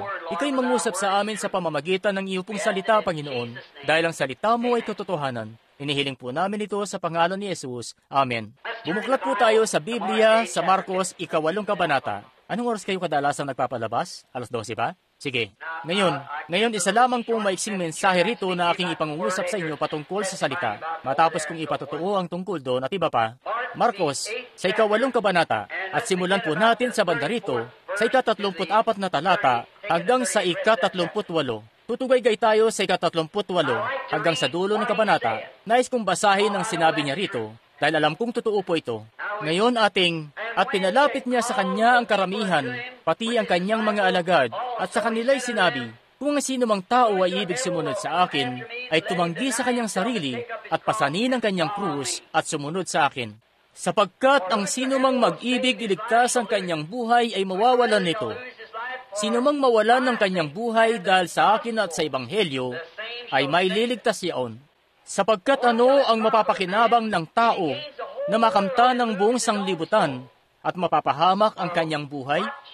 Sapagkat anong ibibigay ng tao na katumbas ng kanyang buhay? Sapagkat ang sino mang magmakahiya sa akin at sa aking mga salita sa lahing ito na mapangalunya at makasalanan, ay ikahiya rin naman siya ng anak ng tao. Pagparito niyang nasa kalwalhatian ng kanyang ama, nakasama ng mga banal na anghel. Nais ko pong kumuha ng maliit na teksto mula riyan, kung matatawag ng ganon. Itong ngang magmakahiya.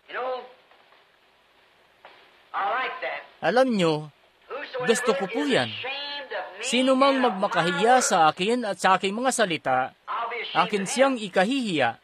Ngayon, ang salitang magmakahiya ay pwede ring isalin, sabihing mapahiya. Alam nyo nga, yung bang parang kayo ay humaharap kayo sa isang bagay na parang hiyang-hiya kayo, ikinahihiya nyo. Heto't isa pang bagay na binubunsod ng pagkahiya ay pinapakita nga nito na di kayo sigurado sa sinasabi nyo. Kung alam mo kasi ang sinasabi mo at may katiyakan ka na may kabatiran ka sa sinasabi mo, magagawa mong ipagsabi yun sa kahit sino. Hindi ka mahihiya. Pero kung pakiramdam mo nga'y parang wala kang koneksyon, wala ka sa lugar, ipinapakita lang niya na hindi ka sigurado. Mapapansin niyo nga na talamak yan sa panahon ngayon. Lalo na sa paksang ito na ipinapangusap ko, magmakahiya sa salita. Ngayon, siya at ang salita ay isa. Nang pasimula ay ang salita, at ang salita ay sumasa Diyos. Ang salita ay Diyos, at nagkatawang tao ang salita, at tumahan sa gitna natin. Siya rin kahapon, ngayon at magpakailanman. Kaya naman, sino man na magmakahiya sa akin at sa aking salita, at siya at ang kanyang salita ay isa. Kaya ang magmakahiya sa kanyang salita sa makasalanang henerasyon na ito sa kasalukuyang panahon, akin siyang ikahihiya. Ngayon, sa panahon natin ngayon, mapapansin natin, kung may magtatanong, isa ka bang Kristiyano? Kadalasan ang isasagot talaga, sasabihin, isa akong Kristiyano. Kita nyo? Pero naniniwala ba kayo sa salita ng Diyos kung saan sinabi roon, ang mga tandang ito ay lalakip sa kanila na mga nagsisisampalataya? Maski mukha ng mga ministro ay mamumula talaga. Kita nyo? Ikinahihiya nyo ba itong sabihin na lang natin, ito pong makalangit na pagpapagaling? Ikinahihiya nyo ba itong buong ebanghelyo? Ikinahihiya nyo ba ang karanasang Pentekostal? Pagmamakahiya na yan agad sa kanyang salita. Yan kasi ang kanyang salita na nagsalaman sa inyo. Hayan nga't ang kanyang salita ay nararapat lamang na ipamuhay ang kanyang sarili sa bawat henerasyon. Ibinuhay nito ang kanyang sarili nung panahon ni Moises. Dahil sa panahon na yun noon, sinabi nga ng Biblia sa mga Hebreo sa unang kabanata, ang Diyos sa unang panahon at iba't ibang paraan ay nagsalita sa ating mga magulang sa pamamagitan ng mga propeta. At yung mga propetang yun, ang iglesia nga'y nabaluktot na ng gusto na noong ang mga propetang ito, itong matatapang na mga mensaherong ito ng Diyos, ay nagsidating ng wala man lang simbahan, walang denominasyon, walang organisasyon, walang kahit na ano, sinalungat ang mga hari, mga kaharian, mga kaiglesia,han at lahat na. Noong ang mga saserdote nang sila iharap sa mga saserdote, di sila nahiya, dahil taglay nila ang tahasang, ganito ang sabi ng Panginoon. Kung mapapansin nyo, ang propeta po, sa isang diwa ng salitang iyon sa lumang tipan, kapag sasabihin niya, ganito ang sabi ng Panginoon. Ngayon, hayan nga't matyagan nyo siya. Pumapalob siya sa pariralang iyon na lumulugar siya sa posisyon ng Diyos. Mapapansin nyo, kapag sasambitin niya muna yon bago siya may sasabihin, ganito ang sabi ng Panginoon, siya nga'y pumapalob mismo sa Diyos at kumikilos siya bilang Diyos. Pagkatapos kanya nang ilalahad ang kanyang mensahe na ang Diyos mismo na nangungusap sa pamamagitan niya, ganito ang sabi ng Panginoon. Nakikinita ko nga yung mga propetang iyon ng sinaunang panahon. Kapag sila'y dumarating, daladala ang mensahe na yon. At pinapahiya nito ang mga hari at nagdudulot ito ng pagkabalisa sa mga tao. Yung mga saserdote, maging sila nga'y nakakaramdam ng pagkabalisa dahil sila dapat ang mga pinuno, mga relihiyosong tao. At kapag sila, ang salita ay darating sa ganong paraan, inilalantad sila nito at sila nga'y napapahiya o ikinakahiya. At maraming beses na nakikita natin yan, hindi lang basta marami, kundi madalas pa nga ngayon, na may tao sasabihin nyo, isa akong Kristiyano. Natanggap mo na ba ang Espiritu Santo magmula nang manampalataya ka? Kita nyo? Kanilang ikinahihiya ito. May magsasabi, kabilang ka ba doon sa grupong iyon na panay paghihiyawan at panay makalangit na pagpapagaling? Kadalasan nga, napapaatras ang mga Kristiyano. Ang gusto nilang ipagsabi, kung may denominasyon nga sila, ayan nga, Baptist ako, Presbyterian ako, Lutheran ako, hindi nila yun ikinahihiya. Pero, pagdating sa pagiging Kristiyano, na pinangahawakan ng salita ng Diyos sa kung ano lamang ito, haya't kanilang ikinahihiya yan. Hindi ako kabilang sa anumang denominasyon, kita nyo? Sila, kanilang ikinahihiya na sabihin yan. Nahawat nagagaya sila sa iba pa sa sanlibutan, na kinakatawan ng kung anong organisasyon. Ngayon, humantong na ngayon sa ganito. Noong panahon ni Luther, ang ipakilala mo ay yung sarili na Lutheran o tagasunod ni Luther, bueno, halos kamatayan na nga ang ibig sabihin nun sa Iglesia Katoliko. Sa panahon naman ni Wesley, ang mapag-alaman na kinakalaban mo ang Iglesyang Anglican, halos parusang kamatayan na nga ang ibig sabihin nun sa mga Anglican. ang ipakilala ang iyong sarili na isa kang Methodist. Sa panahon noon ng Pentecostes, isang kahihiyan halos ang sabihin na ikaw ay isang Pentecostal dahil ibibilang ka nila agad na isang holy roller o kung anong nagsasalita sa ibang wika o parang ganon. Ngayon, nagsipag-organisa na sila at sumali na rin gaya ng iba pa sa kanila sa grupo. Ngayon, kapag dumating na ang oras na pagtawag palabas na hindi ka na nga maibibilang pa sa anuman dyan, usong-uso na kasing sabihin ngayon na isa akong Pentecostal. Uso na ngayon yung sabihin, isa akong Presbyterian, Lutheran. Pero ano na kaya kung oras na para marapatin mong lumabas at manindigan para sa salita? Hindi ako kabilang sa anuman sa mga ito. Mangyaring ikahiya. Ang sabi ni Jesus, ngayon kung ipagkahiya ninyo ako, ay ikahiya ko kayo. Bakit niya kayo ikahiya? Inaangkin niyo kasi na kayo'y sa kanya, samantalang hindi niyo naman siya sinusunod. Ano kaya kung sabihin ko, itong maliit na batang paslit dito, siya'y anak ko. Tapos babaling siya at sasabihin, sino? Ako? Anak mo? Ano yung iniisip mo na ano kita? Ako nga'y mapapahiya. Mapapahiya ka sa iyong anak. At ganyan na ganyan ang nangyayari sa mga tinaguriang kakristyanuhan daw sa panahon ngayon. Kung papangalanan niyo yon ng pangalan ng isang denominasyon, hayan nga't tatanggapin nila ang pagkaama ng denominasyong yon. Pero pagdating sa tatanggapin ang pagkaama ng salita ng Diyos, Kristo, hindi, ikinahiya nila. Ayaw na ayaw nilang sabihin, oo, nakakapagsalita ako sa iba't ibang wika. Oo, nagkakaroon ako ng mga pangitain. Oo, nananampalataya ako sa makalangit na pagpapagaling. Oo, pinupuri ko ang Panginoon. Malaya ako sa lahat ng organisasyon. Hindi ako yuyuko sa anuman dyan. Isa akong lingkod ni Kristo. Oh, grabe. Para bang ang pakiramdam nila inihiwa sila na magkagutay-gutay. Nung isang gabi, may isang magaling na tagapagsalita na galing sa hanay ng full gospel businessman sa Chicago. Kaya niyang huminto muna ako rito pansumandali para sabihin ito. Paumanhin po. Pero kadalasan nga iniisip nyo, at maging ako'y ganoon din, na itong ipinapangusap natin na katotohanan ng Biblia ay hindi ito nakakarating sa mga tao. Pero nakakarating po ito. Minsan, para bang binabaliwala nila ito. Pero di talaga yun ang nararamdaman nila para doon. Gusto lang nilang subukan kung pinaninindigan mo lang talaga ito ng husto. Kagaya na lang nung kwento tungkol sa umpukan ng mga lasenggo na nagtalo-talo sila na wala raw ganong bagay na sinasabi ng ilan na pagiging Kristiyano. Sabi nung isang lalaki, may kilala akong isa, ang asawa ko. Sabi, bueno, hindi ako naniniwala yan. Sabi, hali kayo, umakto tayo na kunwari lasing na lasing tayo. Nagpunta na sila sa bahay at ginawa na nila ang lahat ng magagawa nila at hinutusan nila na ipagluto sila ng itlog at pagkatapos ibabalibag lang ng lalaki sa sahig at sasabihin, pagbutihin mo naman ang pagluluto sa itlog ko, di ganyan. Patuloy sila sa buong kabahayan tapos nagpunta sila doon sa kabilang kwarto.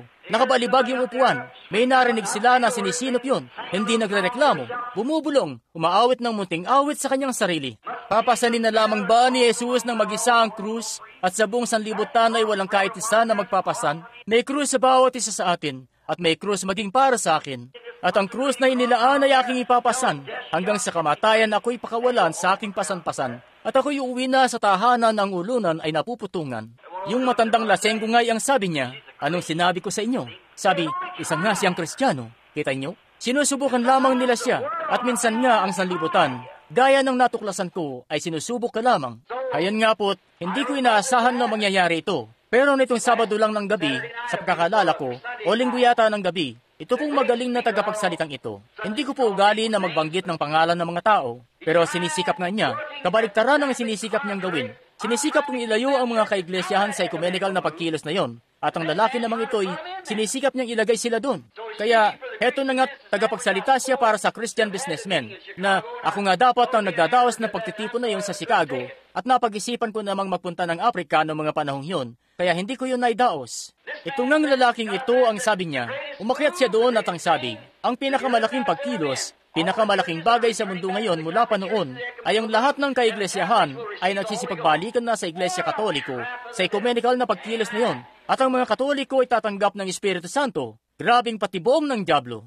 At kaya ito pong pinakapinuno, si kapatid na Shakarian, ang presidente ng International Businessmen. Tumayo siya at ang sabi, pagkatapos na makaupo na yung lalaki, sabi, hindi ganyan ang narinig namin tungkol dyan. Sabi, ang sabi sa amin ni kapatid na Branham na ang ecumenical na pagkilos na ito ang magdadala sa kanilang lahat sa tanda ng hayop at nakaupo nga yung lalaki sa may entablado. Sabi, dadalhin nito ito sa tanda ng hayop At sabi, kami ay nakakiling na sampalatayanan ng sinabi niya na katotohanan. At ang sabi niya, ilan sa inyo nagnanais na makapakinig kay kapatid na Branham na pupunta siya rito at ibibigay sa inyo ang tunay na panig patungkol dito. Magtaas ng kamay at may nasa 5,000 katao halos. Nagsigawan sila at umiyak para makapunta na isang araw. Tinawagan ako ni kapatid na Carl Williams. Ang sabi, kapatid na Branham, grabe, nagpunta ako sa dagsa ng mga taong naroon. Sabi, talagang naglapag sila ng patong-patong ng mga $100 sa mga kamay ko. Mabilhan ka lang ng tiket sa eroplano papunta dito at pabalik. Kita nyo? Para sa isang araw lang na yon. Kita nyo? Ang mga taong yon, ang salita nga'y tumitimo sa mga dako na kung minsan ay di natin inaasahan. Kita nyo? Pero kita nyo, kapag kayo talaga'y kahit gaano pang laban ang sanlibutan dito, gaano pang laban ang mga denominasyon dito, ang Diyos nga'y pinapatotohanan nito na katotohanan talaga. Kapag tumiktak na sa wakas ang dakilang oras, may mga bagay na mangyayari na hindi natin naiisip. Oo, ipinapakita no na hindi ka sigurado. Kung ikinahiya mo, kaya mas pipiliin mo na lang na hindi na talakayin ng paksang yon. Kung ikahiya mo kasi yon, di mo nga gustong talakayin pa yon. Aayaw ka. Papaano nga ang isang tao na puspos ng Espiritu Santo? Papaano nga ang isang tao na punong-puno ng kapangyarihan ng Diyos at ang pag-ibig ng Diyos ay nasa kanyang puso ay makikipag-usap sa isang tao na ilang minuto at di man lang niya nababanggit ang tungkol sa pag-ibig na iyon na nasa puso niya? Kita nyo? May kung anong bagay na nagbubunsod doon na mangyari, hindi mo mapipigilan. Ito na talaga ang masamang panahon na yon na tinutukoy ni Jesus. Ang mga tao'y ikinahiya ang salita at ang Espiritu ng Diyos na kumikilos sa loob nila. Pero kung ang katotohanan nga ay pinaging malinaw na sa mga tao, ang Diyos mismo ang maghahayag sa kanyang sarili sa pamamagitan ng salita. Ngayon, kahit sino namang tao ay kaya niyang umimbento ng kung ano lang na pag-aangkin. At mayroon tayo niyan sa huling mga araw na ito, kung saan maraming pag-aangkin ang inaangkin, na napat grabe na talaga. Pero nakita nyo, kung may katotohanan talaga, tunay na sa pamamagitan yun ng salita. Kaya't sinasabi-sabi nila na may kung ano-anong bagay raw sa kanila, na may langis pa na umaagos sa mga tao, at dugo mula sa kanilang kamay, at ang mga kababaihan ng likod nila ay may dugo nito, at dumadaloy hanggang sa kanilang mga sapatos, at itataas nila ang kanilang mga sapatos at nilalabas na langis mula doon, at mga palakang nagsisilundagan at nagsisitalunan sa entablado, at lahat ng kung ano pang gaya nun.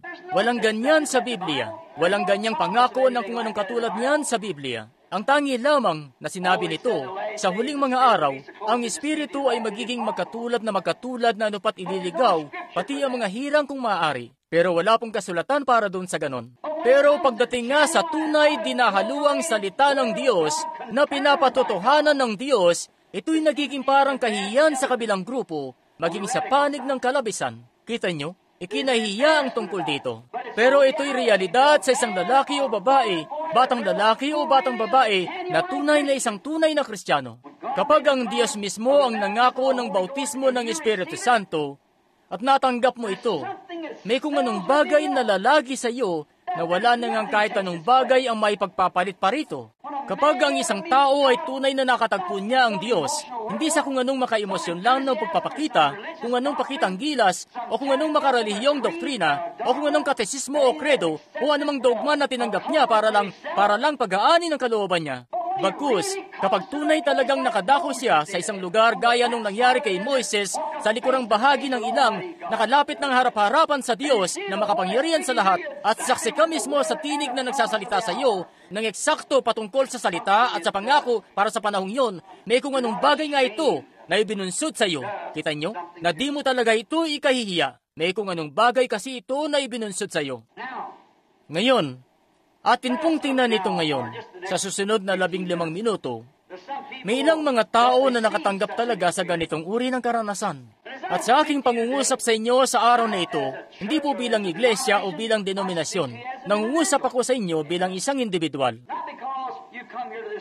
Hindi dahil sa dumadalo kayo rito sa tabernakulo, ni dahil sa iniibig ko kayo at iniibig niyo ako. Hindi po dahil dyan. Itulot nyo na mangusap ako sa inyo bilang isang taong mamamatay na darating ang araw na kayo ay ahantong sa dulo ng buhay rito. At marahil, ako'y wala roon. At ang ibang mga ngaral ay marahil wala roon. Pero may tanging isa na siyang siguradong kakatagpo sa inyo roon. At yun ang Diyos. At inyo ngang pakinggan ito. At di yung mabuting Kristiyano ang asawa kong babae o mabuting Kristiyano ang asawa kong lalaki. kundi ako ba'y tama sa Diyos? Akin na bang nakatagpo ang Diyos gaya nun? Hindi dahil sa nakatagpo ng pastor ko ang Diyos o dahil sa nakatagpo ng diakono ko ang Diyos, kundi akin na bang nakatagpo siya? Hindi dahil sa ako kasi nakasigaw, hindi dahil sa ako kasi nakapagsalita sa iba't ibang wika, pero dahil nga sa akin siyang nakatagpo ng personal. At sa ganoon nga ay hindi nyo na ito ikahihiya pa. May kung anong bagay na sadyang sakdal at dalisay at totoo. At tandaan nyo, maaring may makatagpo kayo na isang espiritu na ang kilos ay parang sa Diyos. Maaring nga kayong makatagpo ng isang espiritu na gagawin ito, iyon o iba pa. Iyong ngang subaybayan at tingnan nyo kung ito ba'y umahambing talaga sa salita ng Diyos. Maaari kasing makatagpo kayo ng isang espiritu na sasabihin sa inyo na ligtas kayo at bibigyan kayo ng kung anong maluwalhating pakiramdam at kayo nga'y makasisigaw at makahihiyaw pagkatapos sa hantong din ng salita ay tinatanggi. Paano nga ang espiritu na nagsulat ng salitang ito ay tatanggi ang kanyang sariling salita? Ang espiritong iyon ay kinakailangan sumang-ayon ng may diin sa bawat pangako ng Diyos sa pamamagitan ng Amen. Kung hindi nyo pa nakatagpo ang Diyos. Ang nakatagpo nyo ay espiritu na mapanlinlang. At talamak na nga yan sa sanlibutan ngayon. Pero kapag ang nakita nyo ay Diyos na bumabat naglahad ng isang pahayag na kanyang gagawin ng isang naturang bagay, pagkatapos dumarating at ginagawa yon mulit-muli, haya't ang natanggap nyo nga ay ang tunay na espiritu ng Diyos. Papaanong mangyayari na ang espiritu ay suma sa isang tao, ang Espiritu Santo na sumulat ng Biblia, at pagkatapos ay babaling ay titatanggi, hindi yan totoo. Para yan sa ibang panahong nagdaan. Ang sabi niya, ang pangako ay sa inyo at sa inyong mga anak at sa lahat ng mga nangasa malayo. Maging ilan man ang tawagin ng Panginoon nating Diyos. Yan nga ang mga Gawa 2:38. Paano nga ang isang espiritu ay tatanggap ng ibang bagay liban doon at ituring na sa Diyos pa rin? Samantalang sinabi ng mga Hebreo 13:8, si Jesus Kristo ay siya pa rin kahapon, ngayon at magpakailanman. Ano kaya kung may magsabi, naniniwala ako na isa siyang pilosopo, isa siyang mabuting tao, isa siyang propeta, pero kung pag-uusapan ng kapangyarihan na nasa kanya. Kausap ko po nung isang gabi si George Smith, yung binata po na kasintahan ng anak kong babae na si Rebecca. Isang mainam na binata. Umawit siya rito sa tabernakulo. Isang baptist na binatang nanindigan. Sabi, alisin niyo riyan ang pangalan ko. Ayaw ko magkaroon ng kinalaman dyan. At may isang kabataang babae nga roon. May pagpupulong sila doon sa naturang iglesyang baptist na ito sa Mayburol. At sila nga'y mariing kumakalaban sa akin. Lahat sila doon. At tungkol sa wala naman silang anumang masabi na laban sa akin, kundi laban sa salita. Ako bilang tao, wala silang anumang masasabing laban sa akin. Wala naman kasi akong ginagawang anumang hindi maganda sa kanila. Pero ito nga ang pinangingilagan nila. Kita nyo? Ngayon kami, sila nga'y nagdadaos ng pagtitipon sa dakong yun. Ang ibig kong sabihin, at sila nga'y nagimbita ng misyonero para sa huling 3 gabi ng malakihang pagpupulong na yon sa dakong itaas na yon sa mga burol kung saan may kalamigan. Mangyaring ngang ang misyonering ito ay umakyat na roon at bumuklat sa Marcos 16 at sabi niya, maraming tao ngayon ang di makapaniwala sa makalangit na pagpapagaling. Sabi, noong nasa India ako, isa po akong taga-India. At ako'y nasa India noon, nung may isang lalaki rito sa Estados Unidos na nagngangalang kapatid na Branham ang nagpunta. Akmangang palapit na yung pastor, sabi, ang asawa ko'y halos mamatay na noon sa kanser. Isa akong bulag, o parang ganon. Ipinanalangin niya ang isa sa amin, at ang isa'y tinawag niya mula sa mga naroong nakikinig nang di man lang nalalaman ang lengguwahe namin. At nagsalita siya sa kapangyarihan ng Diyos. At ang sabi, heto nga kami, magaling na. Bueno, sinubukan nilang patahimikin siya. Di nga nila nagawa. Yun nga, ikita nyo, sa sarili nilang pagtitipon mismo.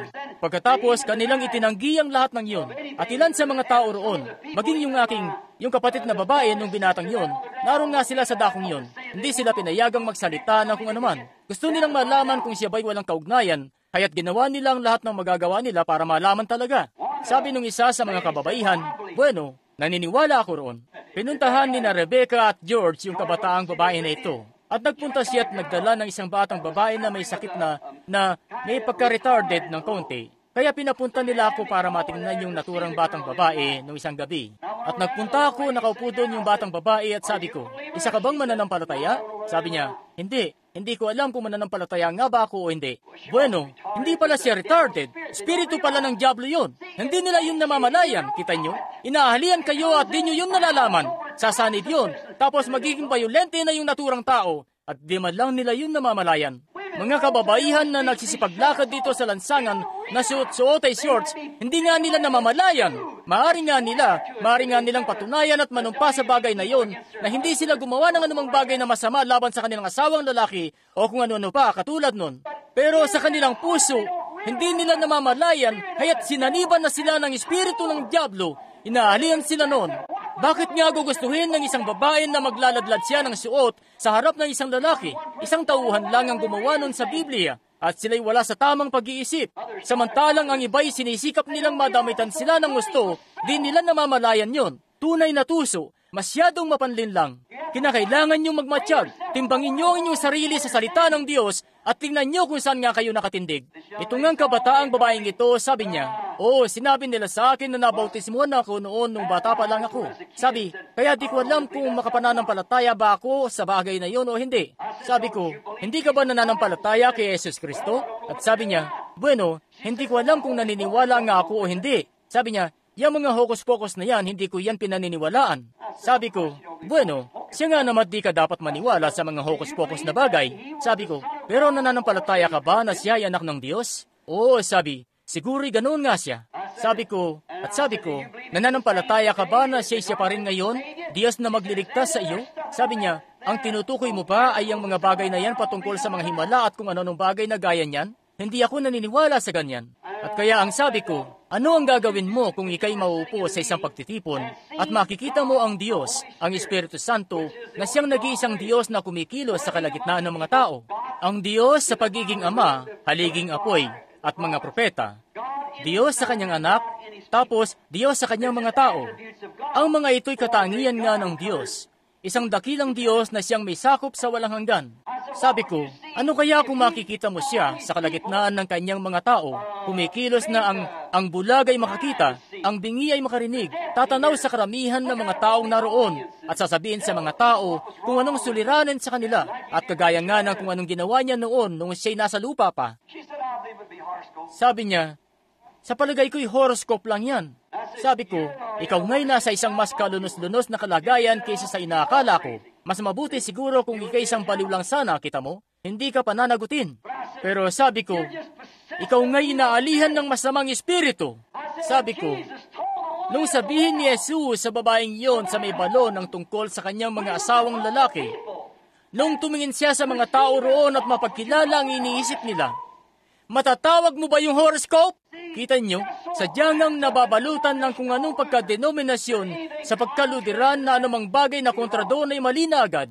Ngayon, ang ibig nga ng Diyos ay isang tao na nababalutan sa salita na anumang bagay na kontra roon ay mali. Sabi ni Jesus, ayan ang bawat salita ng tao ay kasinungalingan at ang akin ang katotohanan.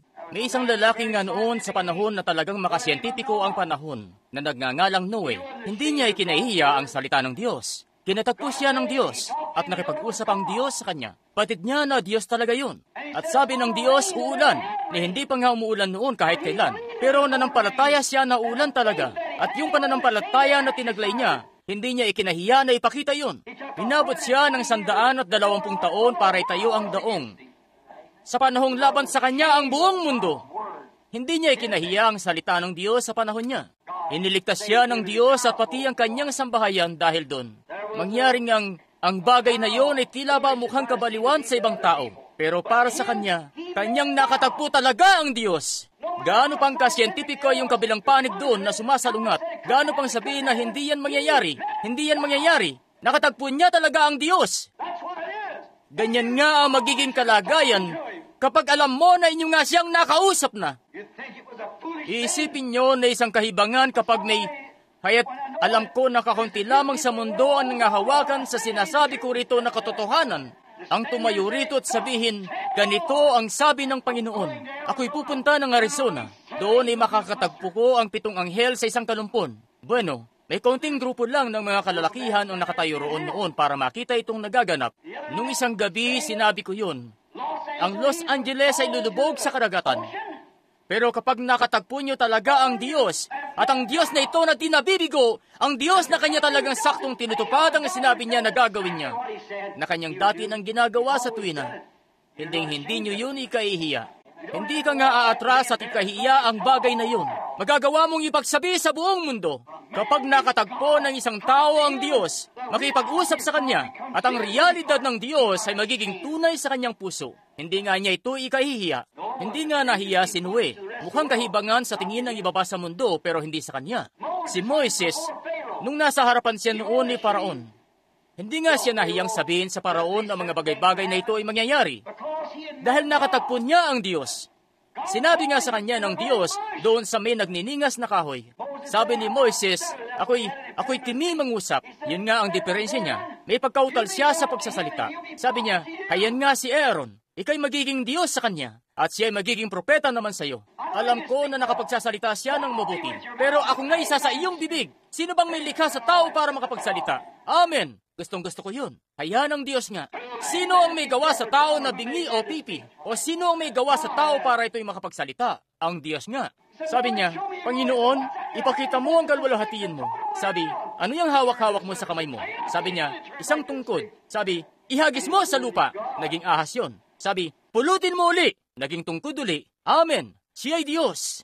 Ipasok mo ang iyong kamay sa sinapupunan mo. Ipinasok niya. Inilabas. Namuti ito na parang niebe. Sabi, ipasok mo tilabas uli. At naging katulad na ng isang kamay. Ako'y Diyos. Pagkatapos lumakad siya sa harapan ni Paraon at sinabi ang ibinili niya sa kanya na sabihin.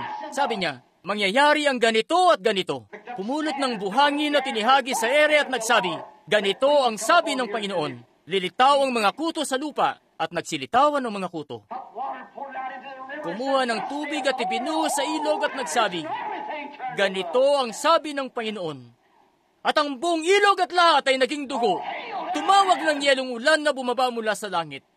Alam niyo ba na sa huling mga araw na ito'y magkakaroon uli ng mga salot? At alalahanin niyo, ang isang mangangalun niya sa panahon noon sa Biblia, ang parusan niya ay kamatayan sa pamamagitan ng pamamato. At ang di mananampalatayang iglesia babatuhin hanggang mamatay sa pamamagitan ng yelong ulan na siyang paraan ng Diyos na pagpataw ng parusa noon. Babatuhin niya ang di mananampalatayang sanlibutan, ang mapangalun niyang henerasyon na ito. Kanyang babatuhin mula sa langit sa pamamagitan ng yelong ulan na sinbigat ng isang talento ang bawat isa na tumitimbang ng 100 libra. Mamamatay ang mapangalun niyang iglesia. Mamamatay ang mapangalun niyang sanlibutan ito sa ilalim ng kaparusahan ng Diyos, sa ilalim ng pamamato, gaya ng ginawa niya noon sa pasimula. Kayo'y tumuwid na sa Diyos, iglesia. Yan nga ang bagay na dapat nating gawin, manumbalik sa Diyos. Ang matanda't marungis ang mukha, naubanin na ang mga balbas, nakalbunat, patpatin na ang mga brasong 80 anyos na si Elias na nakatayo roon sa ilang, nakatanaw sa mga pagkakasala ng mga tao. Nagsalita ang Diyos sa kanya isang umaga, sabi, bumaba ka roon at sabihin kay Ahab na wala na isang amog ang bababa mula sa langit hanggat sabihin mo. Nakikinita ko ang kanyang mumuntit matatandang mga mata na nakatanaw ng paganoon sa ilalim ng marungis na ubaning balbas niya roon. May tungkod sa kamay. Naglalakad sa daan na parang isang 16 na taong batang lalaki. Lumakad sa harapan mismo ng hari at nagsabi, wala ni isang hamog ang bababa mula sa langit hanggat sabihin ko. Hindi niya ikinahiya ang Diyos o ang kanyang salita. Sa hari man ito sinabi o sa kung sino paman. Hindi siya nahiya. Hindi niya yun pinangilagan na sinabi. Ngayon Ahab, ika'y magiging, naiisip ko nga riyan ang isang bagay na katulad sa atin na masasabi ko sa mga tao. Humahantong ako sa punto na kailangan ko ng mas dagdag pang pananampalataya. Yan ang dahilan kung bakit umuwi ako ngayon ang makakuha ng bagong bugso ng pananampalataya. Mangyaring ang sistipay kapag nananalangin kayo para sa mga tao, kayo pa ang nangingilag, Ginoong Diablo, maaari bang umalis ka't hayaan sana ako na talagang walang mangyayari? Ang pananampalatay maskulado at may buhok-buhok sa kanyang dibdib na kapag nagsasalita siya, ang lahat ay nananahimik. Huwag kayong ahayo na mistulabang Ginoong Diablo. Maaari ka pang mag-ibang pwesto? Lumayas ka! Ako'y anak ng Diyos! Inatasan ng Diyos! Layasan mo sila! Talagang ngaalis yun. Di mo kailangang pangilaga ng Diablo. Wala kang dapat tanawin sa kanya. Huwag mong ikahiya ang salita ng Diyos. Huwag mong ikahiya ang iniatas sa iyo. Huwag nating ikahiya kung sino tayo. Ang bagay na kahiya-hiya sa akin ay isa akong Branham. Yan po ang kapanganakan ko rito sa lupa. Hiyang-hiya ako sa aking mga kabiguan. Pero bilang lingkod niya, hindi ko ikinahiya. Hindi ko ikinahiya ang kanyang salita. Maging sa harap man ng mga denominasyon, mga hari, Mga makapangyarihan o ano pa man sila, handa akong tumugon kung tatawag ang Diyos. Lumakad si Moises sa harapan ni Faraon. Di siya nahiya na sabihin sa kanya na hindi sila makikikompromiso, nasasang-ayunan na lang yung inaalok niyang ilang araw sa ilang. Sabi niya, ang ilan sa mga kababaihan niyo ay manatili, kasama ng inyong mga anak. Sabi, magpupunta kaming lahat, ni isang paa ng baka hindi kami mag-iiwan. Dadalhin naming lahat, ang bakahan namin at lahat na. Hindi nga niya ikinahiya. Bakit? Pumasok siya sa liwanag ng pagliligtas. Yan ang dahilan kung bakit ang isang lalaki o isang babae, may sakit man o anuman, kapag siya minsan nakapasok na sa presensya ng Diyos at napagkilala na pinagaling na sila ng Diyos, kayo ngayong mahakbang na niyan papasok sa liwanag ng pagliligtas. Di kayo nakikompromiso sa kung anuman. Ang pagliligtas ay pumasok na sa kanyang puso dahil nakatagpo niya ang Diyos na nagsabi, ako ang Diyos ni Abraham, na nagbigay kay Abraham ng pangako, at ang oras ng pagtutubos ng pagliligtas ay malapit na. Ikayaking isinusugo sa dakong yon para gapiin sila. Ano bang dapat niyang ipagpaumanhin diyan? Maaari ngang ipapatay siya ni Paraon. Isa lang siyang tao, isa siyang alipin. Maaari nga niyang ipapatay siya, pero hindi nga niya ikinahiya ang salita. Hindi siya nagpunta doon at lumuhod at nagmakaawa kay Paraon na ganito ganoon. Ang sabi niya, nagpunta ako rito para ilabas sila. Sabi ni Paraon, bueno, hindi mo pwedeng ilabas sila. Sabi niya, sige, kung ganoon, lilitaw ang mga kuto sa lupa na sa dami kakailanganin mong sumuong sa kanila. At yun nga ang nangyari. Sabi, oh Moises, alisin mo sila. Sabi, sige, ngayon ba'y nagsisisi ka na? Sabi, bueno, pwede na kayong magpunta sa ilang ng ilang araw. Sabi niya, kung ganyan lang din ay lilitaw ang mga bangaw. Amen. Sabi, babalot ang kadiliman. Sobrang dilim nga na hindi mo makita ang isang lugar sa isa pa. At nung huli, dumating ang kamatayan. Mula kay Faraon hanggang sa pinakaalipin, dumating ang kamatayan sa pinakamatandang anak sa pamilya. Ni hindi nga nagpaumanhin sa kahit kanino. Siya nga'y anak ni Abraham. Ipinanganak sa Espiritu ng Diyos. Binigyan ng atas ng Diyos ang mensahe ng Diyos na magtungo roon at ilabas ang bayan na yon doon. Bueno, hindi ba't may ganaw pa rin kakayahan ng Diyos mapasa panahong ito na ilabas ang nobya sa iglesia? Si Daniel ay di nga, o si David, ang ibig kong sabihin, siya ay di natakot sa harap ni Saul. Noong mga sandaling yon na natatakot ang lahat kay Goliath sa dakong yon, hindi siya natakot na lumakad doon. At ang sabi pa ay, ang iyong lingkod. Ang muntit patpating binatilyong ito'y nagsabi, ang iyong lingkod ay nagpapastol noon ng tupa ng kanyang tatay at may oso na sumulpot doon at tinangayang isa sa kanila. Tinugis ko siya sa ilang at pinatay siya, gamit ang tirador na ito. Yung leon din na sumulpot, oh grabe, may leon na sumulpot at tinangayang isa sa kanila at tumakbo sa ilang at napatumba ko siya gamit ang tirador na ito. Noong bumangon siya, pinatay ko siya. Sabi niya, at ang Diyos, nakatayo nga doon ang haring yon na tumalikwas sa pananampalataya. At yung mga pahapay-hapay na mga kawal doon na nag-aangking naglilingkod daw sila sa Diyos ng langit at samantalang hinahayaan lang ang dituling Pilisteong yon na tumayo roon at hamakin ang hukbo ng buhay na Diyos.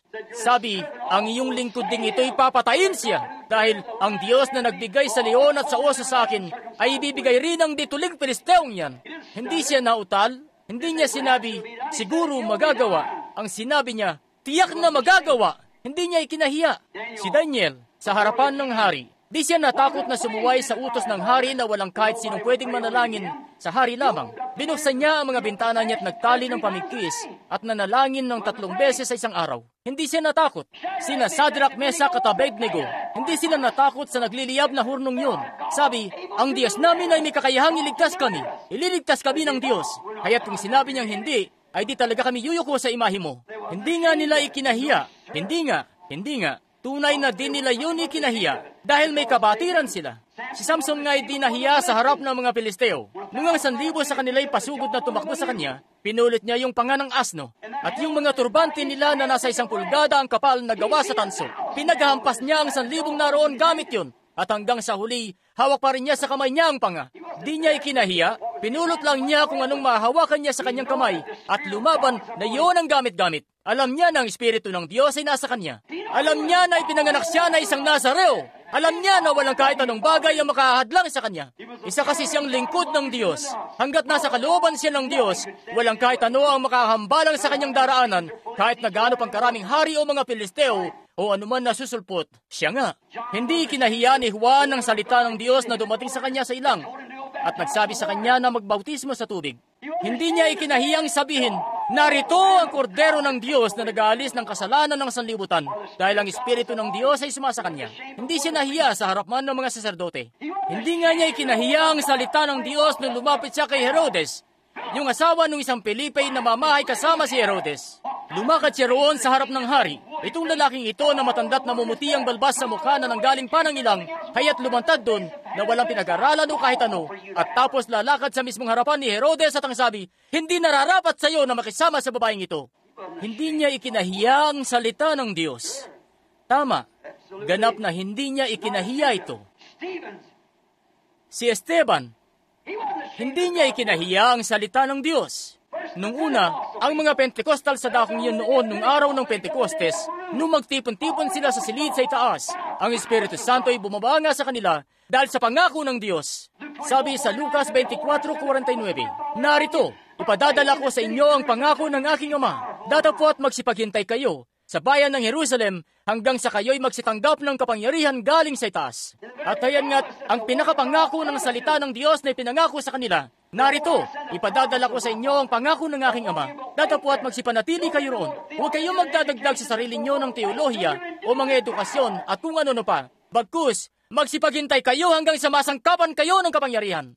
At nung dumating na nga ang kapangyarihan yon na nanggagaling sa langit, nakatulad sa isang umahagibis na hanging malakas, di nga nila'y kinahiya ang ebanghelyo. Tumindig si Pedro, sabi, mangagsisi kayo bawat isa sa inyo, kayong mga kalalakihan na may masasamang kamay na pinako nyo sa krus ang Pangulo ng Kapayapaan na ibinangon ng Diyos mula sa mga patay, at kami saksi. Dahil ito nga ang sinalita ni Joel na mangyayari sa huling mga araw, aking ibubuhos ang aking espiritu sa lahat ng laman. Hindi niya ikinahiya ang ebanghelyo. Si Munting Esteban, gaya ng nabanggit ko kanina mga ilang minuto ang nakakaraan. Nung humayo siya sa dakong yon na parang isang ipo-ipo, di nga siya isang mangangaral. Isa lamang siyang diakono, pero nagpatotoo siya saan mang dako patungkol sa pagkabuhay na maguli, kanyang nakatagpo ang Diyos. At kung sa ano nga'y susubukan niyong pigilan siya, bueno, parang pinipilit niyong apulahin ng isang bahay, isang nagliliyab na bahay, pinipilit apulahin sa isang mahangin na araw, natuyo ang klima. Abay, sa bawat ihip ng hangin, ay magliliyab lang na magliliyab ito ng panibagong apoy. Sa pilitang hinatak nila siya sa harapan ng Konsehong Sanhedrin. Alam niyo ba kung ano yon? Para yung Konsehong Ekumenikal. Lahat ng relihiyon ay talagang patungo sa ilalim ng Konsehong Ekumenikal. Lahat sila ay napasa ilalim noon sa Konsehong Sanhedrin. Mga Pariseo, mga Saduseo, maging mga Herodian, ano pa man sila doon, sila'y napasa ilalim sa konsehong yun. At dinukot nila siya hindi lang basta isang organisasyon yun na naroon, kundi isang malaking kalipunan na konseho na sa pilitang dinala siya roon. Aatayan siya sa pananakot namin sa kanya.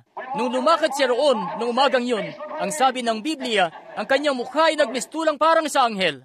Sabi niya, mga kalalakihan at mga kapatid, hayaan niyong makapagsalita ako sa inyo. Ang ating mga magulang noon ay nakapanahan sa Mesopotamia bago sila tumaan sa Haran. At kung ano pa, tuloy-tuloy nga siya at binibitawan sila ng mga kasulatan. Pagkatapos nung talagang mapupuspos na siya, dumating sa kanya ang Espiritu, ang sabi niya, kayo na mga matitigas ang ulot, mga dituli ang puso't mga tenga, lagi ninyong tinututulan ng Espiritu Santo. Kung paanong ganoon ang ginagawa ng inyong mga magulang, ay gayon din kayo.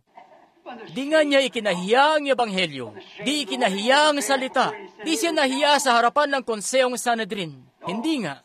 Sinabi ni Pablo sa harap ni Agripa, hayan nga't isa siyang Hudyo, tinuruan sa ilalim ni Gamaliel, isang dignitaryo siyang may tuturing.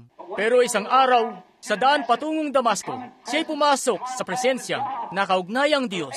Isang anghel ang bumaba mula sa langit sa anyo ng haliging apoy. Isang liwanag na tumama sa kanya at pinasubasop siya sa lupa. Tumingala siya at sabi, Panginoon, sino ka baga? At ang sabi niya, ako si Jesus. Tumayo sa harap ni Agripa, isinaysay niya ang kaganapang yun uli. Ang sabi niya, hindi ko ikinahihiya ang ebanghelyo ni Jesus Kristo dahil ito ang kapangyarihan ng Diyos patungo sa kaligtasan sa sinuman na sasampalataya. Siya nga. Ngayon mga kaibigan, marami pang tauhan ang pwede nating tugay-gayin sa bawat kapanahunan, pero lampas na po tayo sa oras. Pero hayaan niyong sabihin ko ito sa inyo. Ang isang tao na nagkaroon kahit minsan ng kaugnayan sa Diyos na siyang salita, at ang salita ay pinaging malinaw at inihayag sa kanya, wala ngang dapat ikahiya sa bagay na yan. Di mo ikahiya? Di ko nga ikahiya na sabihin ko na nananampalataya ako sa bawat salita ng Diyos. Di ko ikinahiya sa tuwing sasabihin sa akin ng Panginoon na sabihin ng isang bagay, humayo at ipagsabi ito at gawin ito. Di ko ikahiya na sabihin na ako'y puspos ng Espiritu Santo. Di ko ikahiya na sabihin na ako'y nakakapagsalita sa iba't ibang wika. Di ko nga ikinahiya na sabihin na ang Panginoon natin ay nagpapakita sa akin ng mga pangitain. Di ko nga ikinahiya na sabihin siya pa rin kahapon, ngayon at magpakailanman. Kung kayo dadalhin sa harap ng mga namiminuno at mga hari dahil sa aking pangalan, huwag ninyong ikabalisa kung ano ang inyong sasabihin, sapagkat ito'y ipagkakalob sa inyo sa oras na yon. Hindi kayo ang magsasalita, kundi ang aking Ama na sumasa inyo. Subalit, sino mang magmakahiya sa akin at sa aking salita sa henerasyon na ito, siya'y aking ikahiya sa harap ng aking Ama at mga banal na anghel. Tulungan nawa tayo ng Diyos na hindi magmakahiya, bagkus tulungan tayo na maging buhay na patotoo. Bawat isa sa lumang tipan, kapag dumarating sila ng mga propeta roon, sila'y nagiging buhay na salita. Sila ang salita. Sinabi ng Diyos na sila'y tinawag na mga Diyos at sila nga. Dahil ang salita ng Diyos ay dumating sa kanila. Sasabihin nila, ganito ang sabi ng Panginoon. At bawat sumusunod kay Kristo na nakalapit at nakaugnay siya sa pagtutubos, at ang kaligtas ay dumating na sa kanyang puso, siya nga'y tagapagmay-ari ng Diyos. At anong ang uri ng buhay ang dapat nating ipamuhay? At paano nga ba tayo dapat lalakad? At paano ba dapat tayo magsasalita? Kung ang Diyos ay kinakatawan na ang kanyang sarili sa pamamagitan ng ating sariling mga mortal na katawan, sino pa bang magmapakahiya sa ganyan? Kung ako nga'y magpupunta sa isang lugar na ako'y kasapi ng kapulisan dito sa Jeffersonville na magpapatrol ako rito sa kalsada, kalakip ang lahat ng kapamahalaan, di ako mahiya sa syudad dito. Ako'y may bahagi kasi sa syudad. Ako'y pulis, may bahagi sa syudad para panatilihin ang kaayusan at katahimikan. Kung may isang tao nga na magpapatakbo pa rin kahit pula na ang ilaw, hindi ako mahiya na sabihin sa kanya na nagkamali siya. Bibigyan ko ng ticket. Yun ang tungkulin ko kasi dahil ako'y sinusweldohan ng syudad. Galing sa syudad ang aking ikinabubuhay. Galing sa syudad ang aking kapamahalaan. Kahit nalasing pa yung lalaki o ano pa man siya, kanilang kakatigan ako. Titindigan ko ang kinatatayuan ko dahil ako isang pulis at tinalaga ako o inilagay rito at binigyan ng kapamahalaan para gawin ito. Nararapat lang na ipatupad mo ang batas at mga karapatan at mga bagay at tingnan kung ito ba'y nagagawa ng wasto. Kaya naman, kung ako isang Kristiyano at napuspos na ng Espiritu, suot-suot ang patutuan ng pagkabuhay na maguli ni Jesus Kristo, na siya pa rin kahapon, ngayon at magpakailanman. Huwag niyong nga hayaan na ipagtulakan lang kayo ng dyablo at sasabihin, huwag niyong gawin ito at huwag niyong gawin yun. Dapat mo nga gawin ito. Binigyan na kayo ng Diyos ng, kita nyo, wala tayong kapangyarihan. Ang pulis ay walang kapangyarihan na patigilin ng isang kotse. Nasa halos Nasa halos 3 o 4 na rang horsepower ang motor ng mga yon. Ano nga magagawa niya roon? Pero siya nga'y may kapamahalaan. At ganyan nga ang iglesia. May kapamahalaan tayo sa pamamagitan ng pagkabuhay na maguli ni Jesus Kristo at ng kanyang ipinangakong salita. Hallelujah! Ang mga gawa na aking ginagawa ay gagawin din ninyo naman. At mas marami pa ang inyong gagawin sapagkat ako'y paroroon sa Ama. Huwag niyo pong ikahiya siya sa henerasyon na ito. Makasalanan, nagugulumihanan. Huling henerasyon na pasa sa mundong ito. Henerasyong ito na makasalanan, mapangalo niya at tagdad ng nabubulok na mga sugat. Lahat ng bagay na disente nagiging hindi na disente ngayon. Ang politika sa bansa, grabing karumi. Nagkakasira na ang mga bansa. Doon sa pinakaliblib na dako sa kagubatan ng Afrika, sa mga ngaso sa safari, nagdadala pa sila ng mga radyong malalakas ang saga para lang makapakinig kina Elvis Presley at Pat Boone. At sila ng mga kalalakihang yon sa kanilang rock and roll at twist. At yung mga katutubo, nakikita sila't gagaya sa galaw nila. Itinataas baba ang kanilang ulot, ginagaya ang galaw nila. Nakatayo roon ng mga katutubo at pinapanood sila. Pero nakita nyo, sila nga'y di naman mga Amerikano katulad ni na Pat Boone at Elvis Presley at Ricky Nelson at ganun nga sila ng mga kalalakihan doon. Hindi sila ang mga tipo ni Judas. Pero sila, kita nyo, espiritu kasi yun. At ang espiritu ay di lang sa Amerika. Kumalat na ito sa buong mundo para dalhin na sila sa pagbabaka ng Armageddon. Ganun nga ang ikinikilos nila. Maski ano pang bansa ang pinanggalingan nila, Afrika, India, saan pa man, yung mahalay at mga bagay-bagay na yon ay kumalat na sa buong mundo nang dahil lang sa isang tao na nagpasimula nun. Ganon din ang ebanghelyo at ang kapangyarihan ng Diyos na makapangyarihan sa lahat na lumaganap sa buong mundo. At ang panahon ng paghihiwalay ay nagaganap na ngayon. Sa panahong ito, ng Diyos ay tumatawag na ng nobya at ang Diablo ay tumatawag naman ng iglesia. Ako naway maging bahagi ng nobya. Manalangin tayo. Minamahal na Diyos, nakikita na namin ang sulat kamay sa may pader, Panginoon. Kami na sa pangwakas na panahon na. Batid po namin na may mabibigat na bagay na paparating. Pero sa kabila nun, sa kung saang dako sa tumpok ng kaguluhang narito, ay heto pa rin na may mga taong matatapat na itinalaga sa buhay.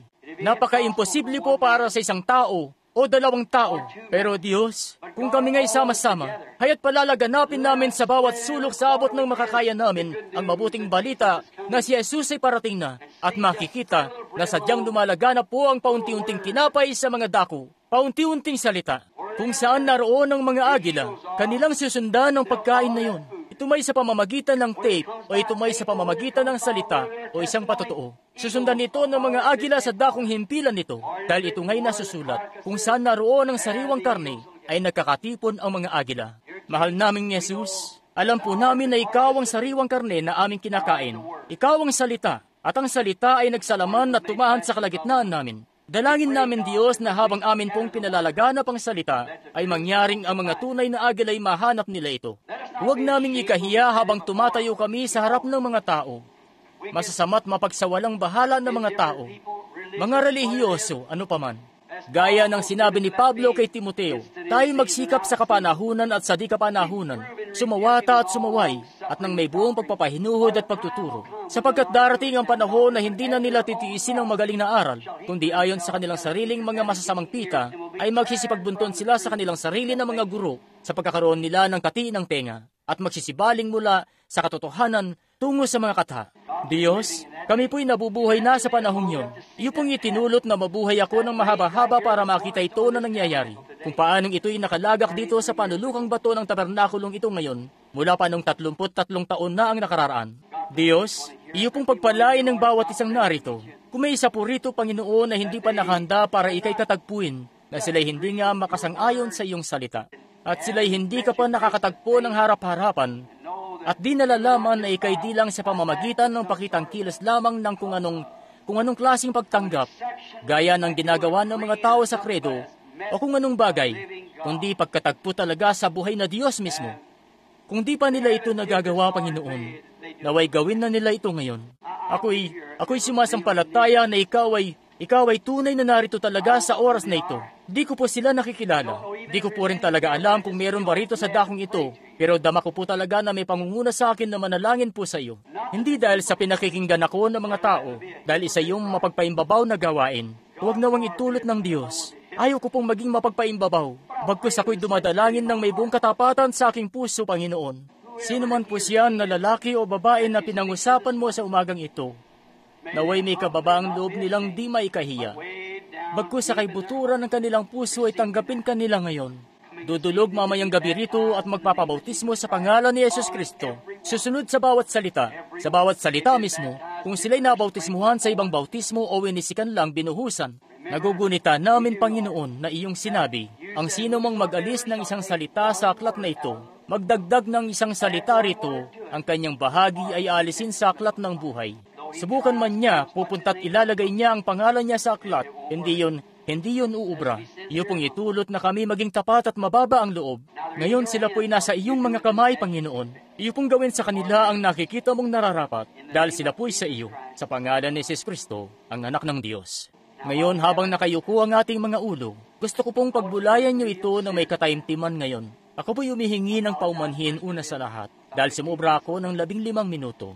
Ngayon, nagnanais tayong ihiging ito, at pagbulayan niyo po ito sa inyong puso ngayon. Akin na nga bang nakatagpo talaga ang Diyos? Pagbulayan niyo po yan ng may tunay na katapatan ngayon, dahil di na po marami ang pagkakataon hanggang sa marahil ito na ang pinakahuling pagkakataon, na tayo magkakatagpo-tagpo bago ang kanyang pagparito. Malapit na talaga, mga kaibigan. Bawat isa sa kasulatan, hayan po, ay natutupad na talaga. At ito nga para sa inyo o sa akin, marahil ito na talaga ang pinakahuling pagkakataon. Marahil lilisan na tayo bago maggabi. I'll go with you, with all the way. I can hear. Are you ashamed of me and of my word? Inyo bang ikinahihiya ako at ang aking salita?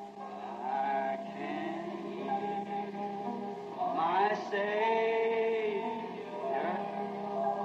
Now just imagine you're laying over your death. Ngayon, isipin niyo po na kayo'y nakaratay na sa higaan na inyong kamamatayan ngayon.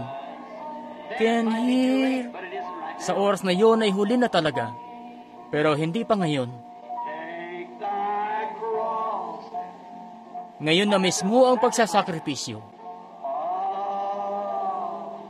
Ngayon sa inyong puso, tumugon kayo rito. I'll go with him through the garden. I'll go with him through the garden. I'll go with him through the garden. I'll go with him,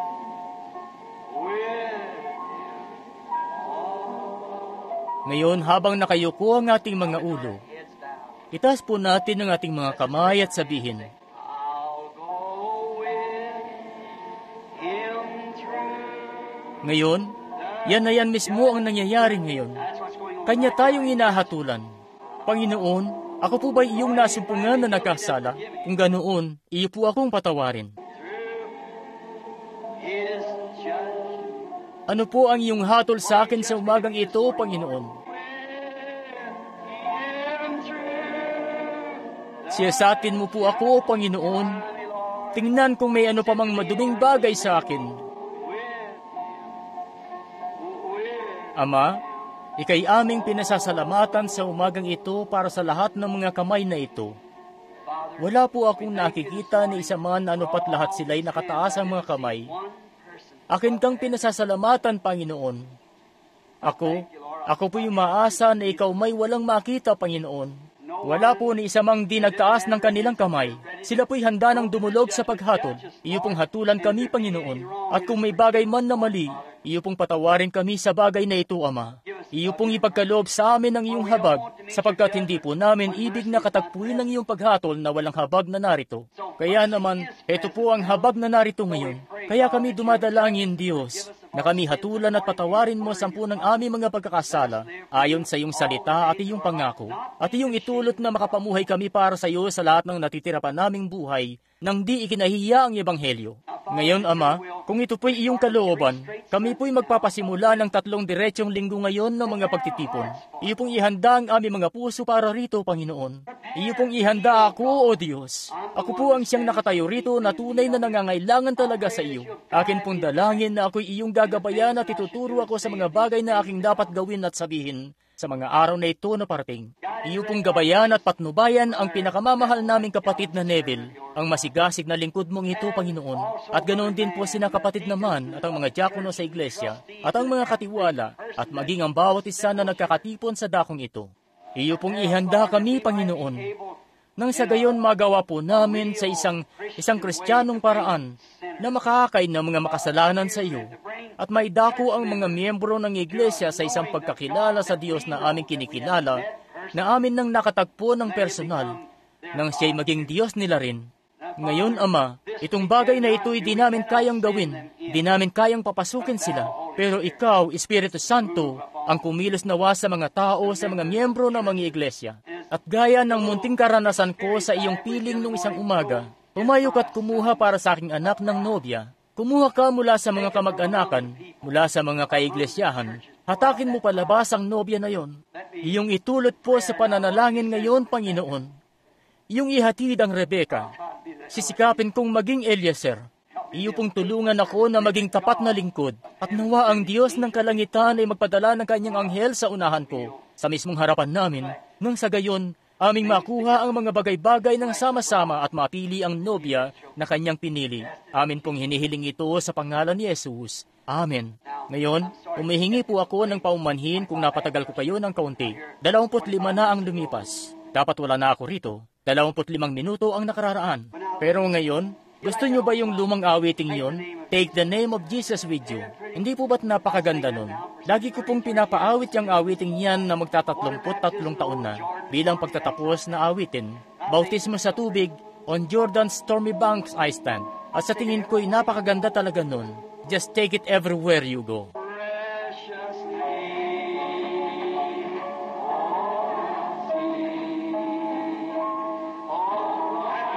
Shake hands with somebody.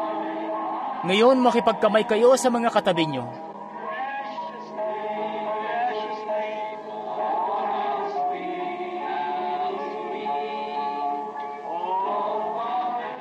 Ngayon, huwag niyo pong kalimutan ang gawain mamayang gabi.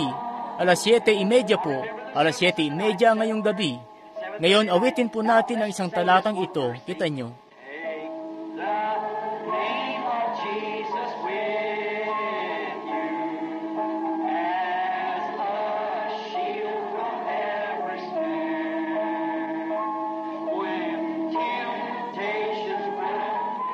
Ano nga gagawin nyo sa oras na yan?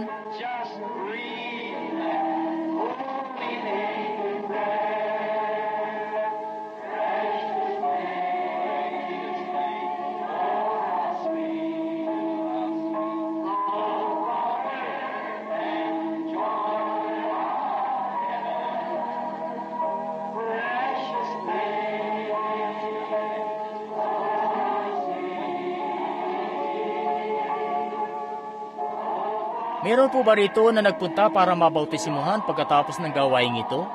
Kung meron po, itaas niyo ang inyong mga kamay. Magpapabautismo po. 2, sige po, na magpapabautismo agad pagkatapos mismo ng gawain ito.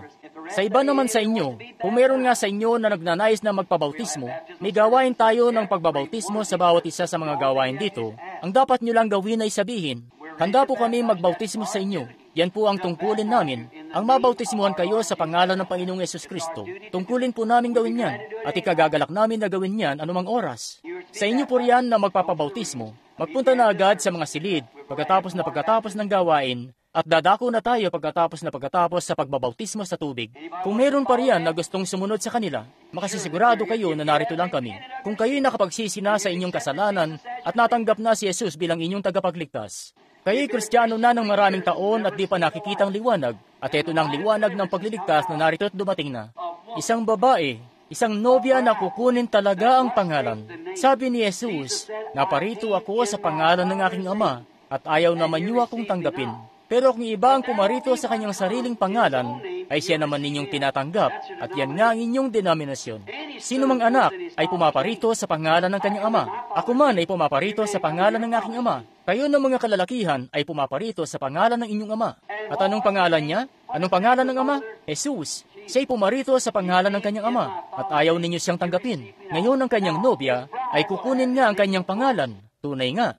Ako po'y nag-asawa ng isang babae na nagngangalang Broy at siya'y naging Branham. Siya'y pumaparito para sa isang nobya. Siguraduhin niyo lang po na inaalala niyo yan habang kayo padulog sa dako na pagbabautismuhan. Atin na pong iyuko ang ating mga ulo ngayon. At si kapatid na Bale po rito ay hindi na iba sa atin. Isa nga siyang kalugod-lugod na kapatid. Nakakasama ko siya sa maraming mga pagtitipon.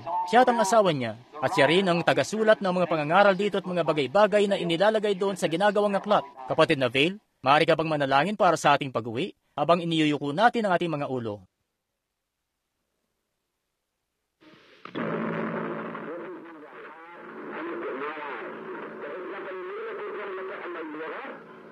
Waited 15 years for this time. Ik heb vanmiddag geleerd 15 jaar lang gewacht. My heart has longed to see you again ever since I left you. Mijn hart heeft verlangen om u te zien sinds de tijd dat ik u verlaten. I have prayed very much. Ik heb baie gebed to get to come back. Om toegelaten weer om weer terug te komen. And a few weeks ago, I was under great anticipation, believing that I would get to come and have a meeting. Een paar weken geleden heb ik baie groot verwachtings gehad en die weet dat ik zou kon komen en hierdie vergaderings kon houden.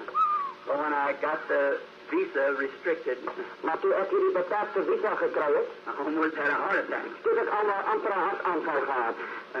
I wanted to come so bad. Ik wil zo baie graag gekomen. But I still believe, maar ik geloof ernaar, that through God, door God, I will minister again. Ik zal weer bedienen. In the name of the Lord Jesus. In de naam van onze Heer Jezus. Among the people of Africa. Tussen de volken van Afrika.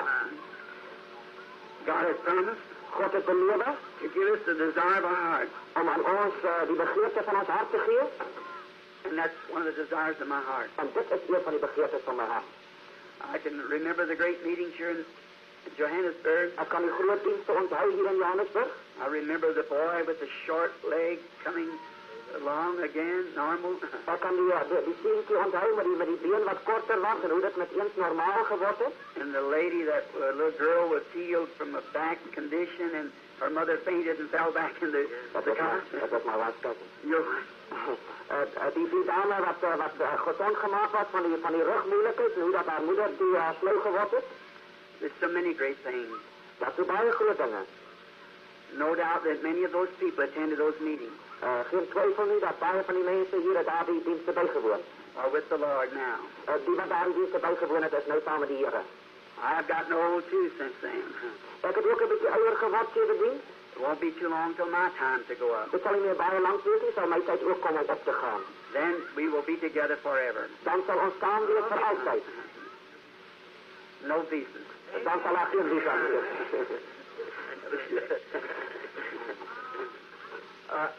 I would feel like bringing a message. Ik voel alsof ik een nieuwe boodschap kan brengen. But it is written in the Scripture. Maar dat is in die schrift geschreven. Even to Caesar the things that are Caesar's. Dat is aan die keizer misschien wat aan die keizer toekomt. And to God the things that are God's. En aan God misschien wat aan God toekomt. I'm expecting to meet you here in a few moments. Ik verwacht om u binnen een paar ogenblikken u te ontmoeten. Shake your hands. Voor uw handen te geven. And have fellowship again together. En samen met uw gemeenschap weer te hebben. I appreciate all these fine men. Ik waardeer al jullie goede mannen. I wish I had all my brethren in Africa here today. Ik wens dat ik al mijn broers in Afrika vandaag hier ga. Of all the denominations. Van al die genootschappen. That we could just get together and talk all evening. Dat ons net kon samenkomen en heel aan die net kon praten. And I would like to hear what the Lord's been doing over here for you. Ik zou graag willen horen wat de Heer voor u hier gedaan heeft. I would like to tell you what He's doing for us across the sea. En ik zal u graag willen vertellen wat de Heer voor ons daar aan de kant water doet. Maybe He'll permit that someday. Misschien zal hij dit nog een dag toelaten. Until that day, tot daar die dag, I'll be praying for you. Zal ik voor u bid. And you be praying for me. En bid u voor mij. God bless you. De Heer zegen u.